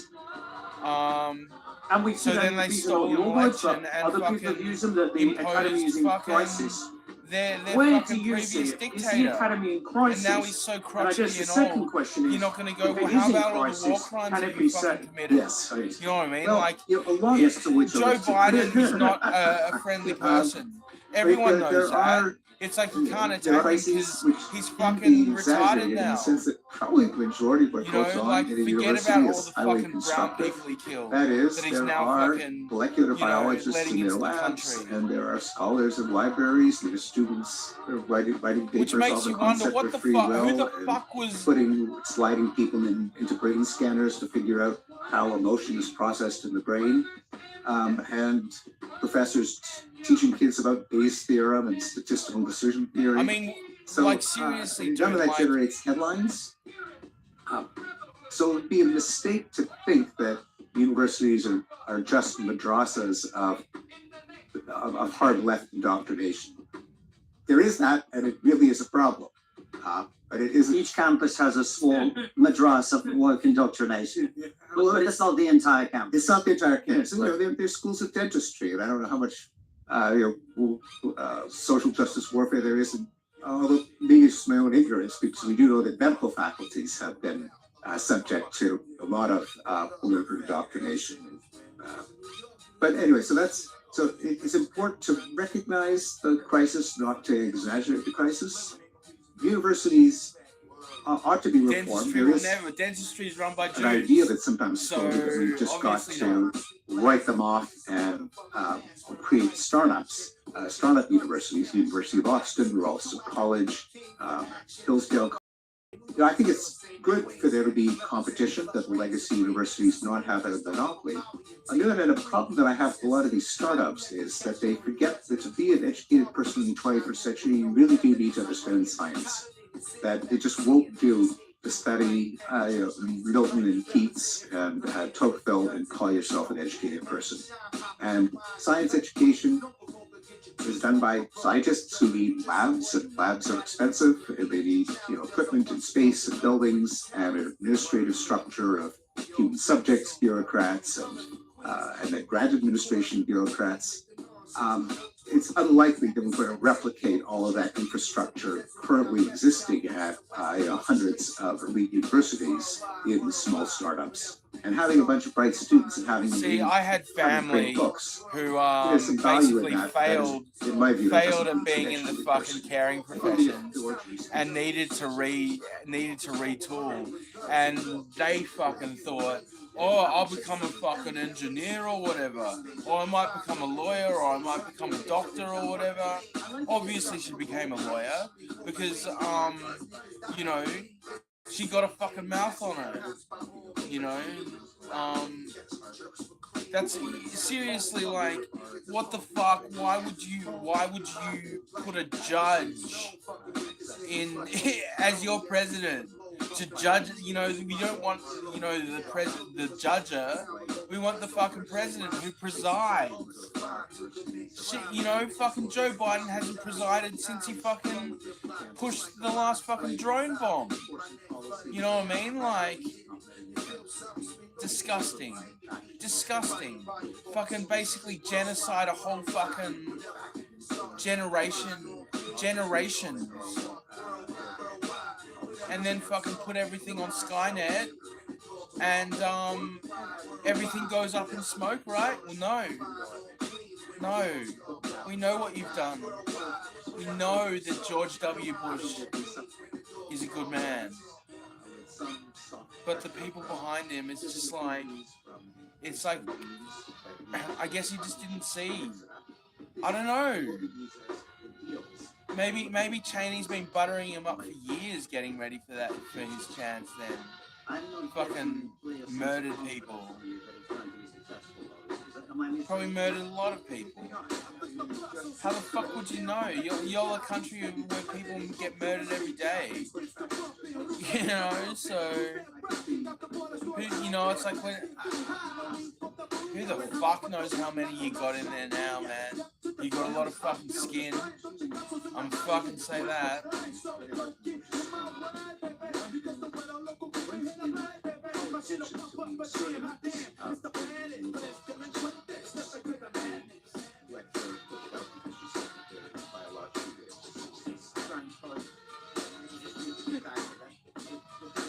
Is everybody aboard? Your President Trump speaking. Thank you kindly for choosing to get the fuck out of this country ASAP. We're heading off to beautiful Florida, heading out of this shit stain of the fuckball of the country, so they can do whatever the fuck they like. You know what I mean? We put a big dent in it, you know.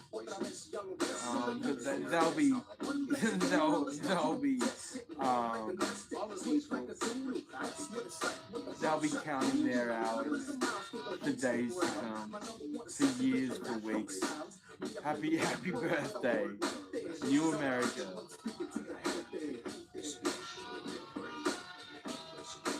Borders are open. Fucking come inside. Come up, guys. You're welcome to it. We got rid of all the fucking terrorists and dickheads and weirdos. Left a few fucking running and hiding for you to fucking find. No, I'm saying, you founding fathers.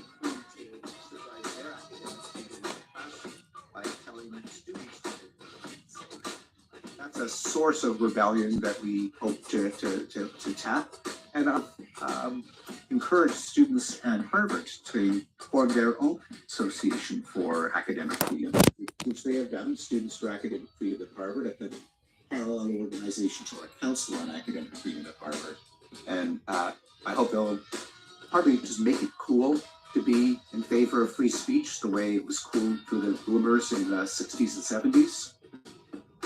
And to, since in any cohort there are the fanatical true believers that probably cannot be convinced, that people who go with whatever is cool, they're the people who are, for principled reasons, are in favor of liberal, open inquiry, and then there are people who just haven't really thought about it one way or another.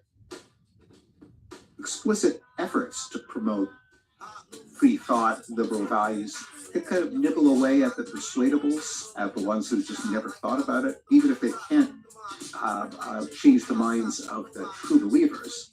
That might be unrealistic. That's an interesting but thought. It isn't only true believers. They don't actually talk, you know, like at no point during this whole violence, right, fucking protest cycle, have they ever gotten anybody of Gazan descent? Any Gazans, any actual Gazans to speak? Because they're like, fuck this shit, man. We've seen this shit before. I ain't fucking, you know what I mean? Like, you know, most fucking Gazan Americans are fucking glad they got the fuck out of there. You know what I mean? Because it was a fucking, you know what I mean? Like, that's how fucking stupid and binary their logic is. You know? If they actually wanted to get people behind it, not just radicals. But that wasn't the principle, you know what I mean? Like, it was all, the principle was not the principal, it was the principle. When the principle is the principle and not the principal, I don't know, man. I don't know. The principal is the principle, not the principle is the principal. I don't know. That's what I think. Old school grammar word freaks will get me, I'm sure.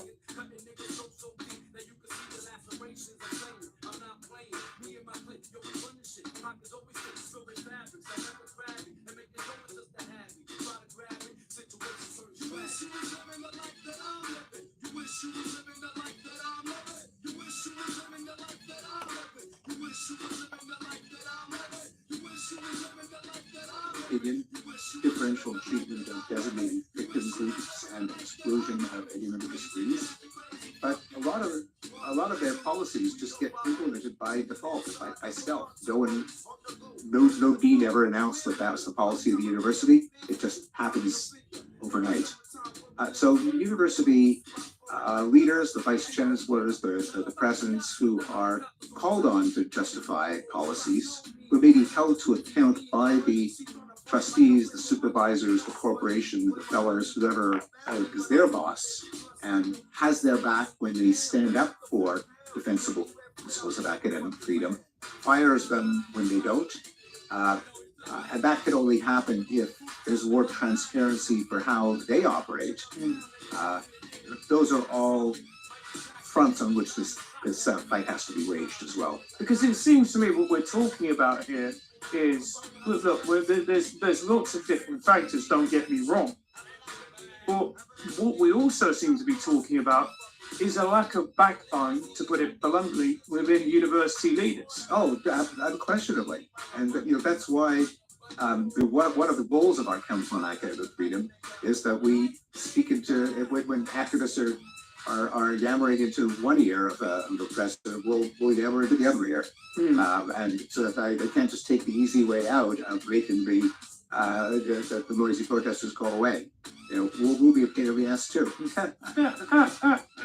So that's it, yes, and I think exposing, I think there is a problem in it, although the university raises a question, did the hiring of the university presidents and the vice chancellors and so on just select for weak-willed people, or is that just the incentive structure that they face as soon as they occupy that chair?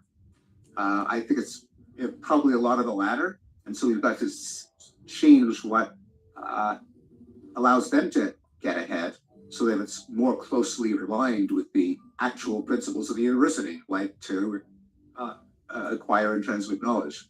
Stephen, you're one of the most prominent supporters and promoters of Enlightenment values. We've talked about that a little bit already. I've just spent a few weeks on tour with Jordan Peterson, and he asked me to join as an agnostic to disagree as much as I could with the things that he's saying on stage. And I want to try and see if we can have a conversation about some of the things that he's saying, because I think for whatever reason, that conversation has become relevant, and I think it's not accidental. So his argument is, and I think I'm quoting him directly on stage actually at the first show that we did, the Enlightenment was wrong.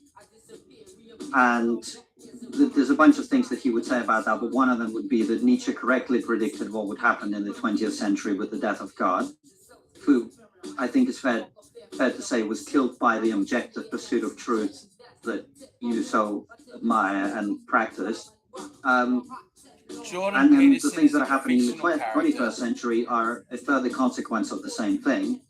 And we've talked about doomerism already, but we could also talk about the fact that all over the world, but mostly in the West, we're not reproducing at a sufficient rate to replenish the population, and so on and so forth. Why is he wrong? Oh, well, let's begin at the beginning. Was life better before the Enlightenment? And there were worse religions that killed people by the tens of millions. Life expectancy was 30 when heretics were burned at the stake, when a third of children in development to see their fifth birthday, when there were routine forms of sadistic corporal and capital punishment like disemboweling and breaking of the wheel. I think that wasn't so great. I think you'd agree with that. I don't think he's saying technological progress and science are wrong. Not just technological progress. We could still break. Yeah, there's more, but we could still break people on the wheel. We could still keep women out of positions requiring brain power and autonomy. We could still keep homosexuals. We could still fight wars of religion. To blame the 20th century on, first of all, the death of God assumes that there was a God to kill in the first place. So the death of God is highly misleading. It's a very Nietzsche way of putting it.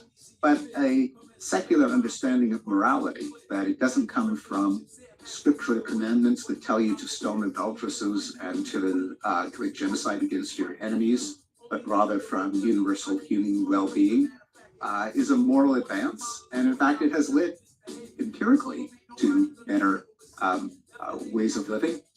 Today, it is the most secular countries that are the most pleasant places to live. Northwestern Europe, the Commonwealth countries of New Zealand and Australia and Canada, and the most religious countries are helpless.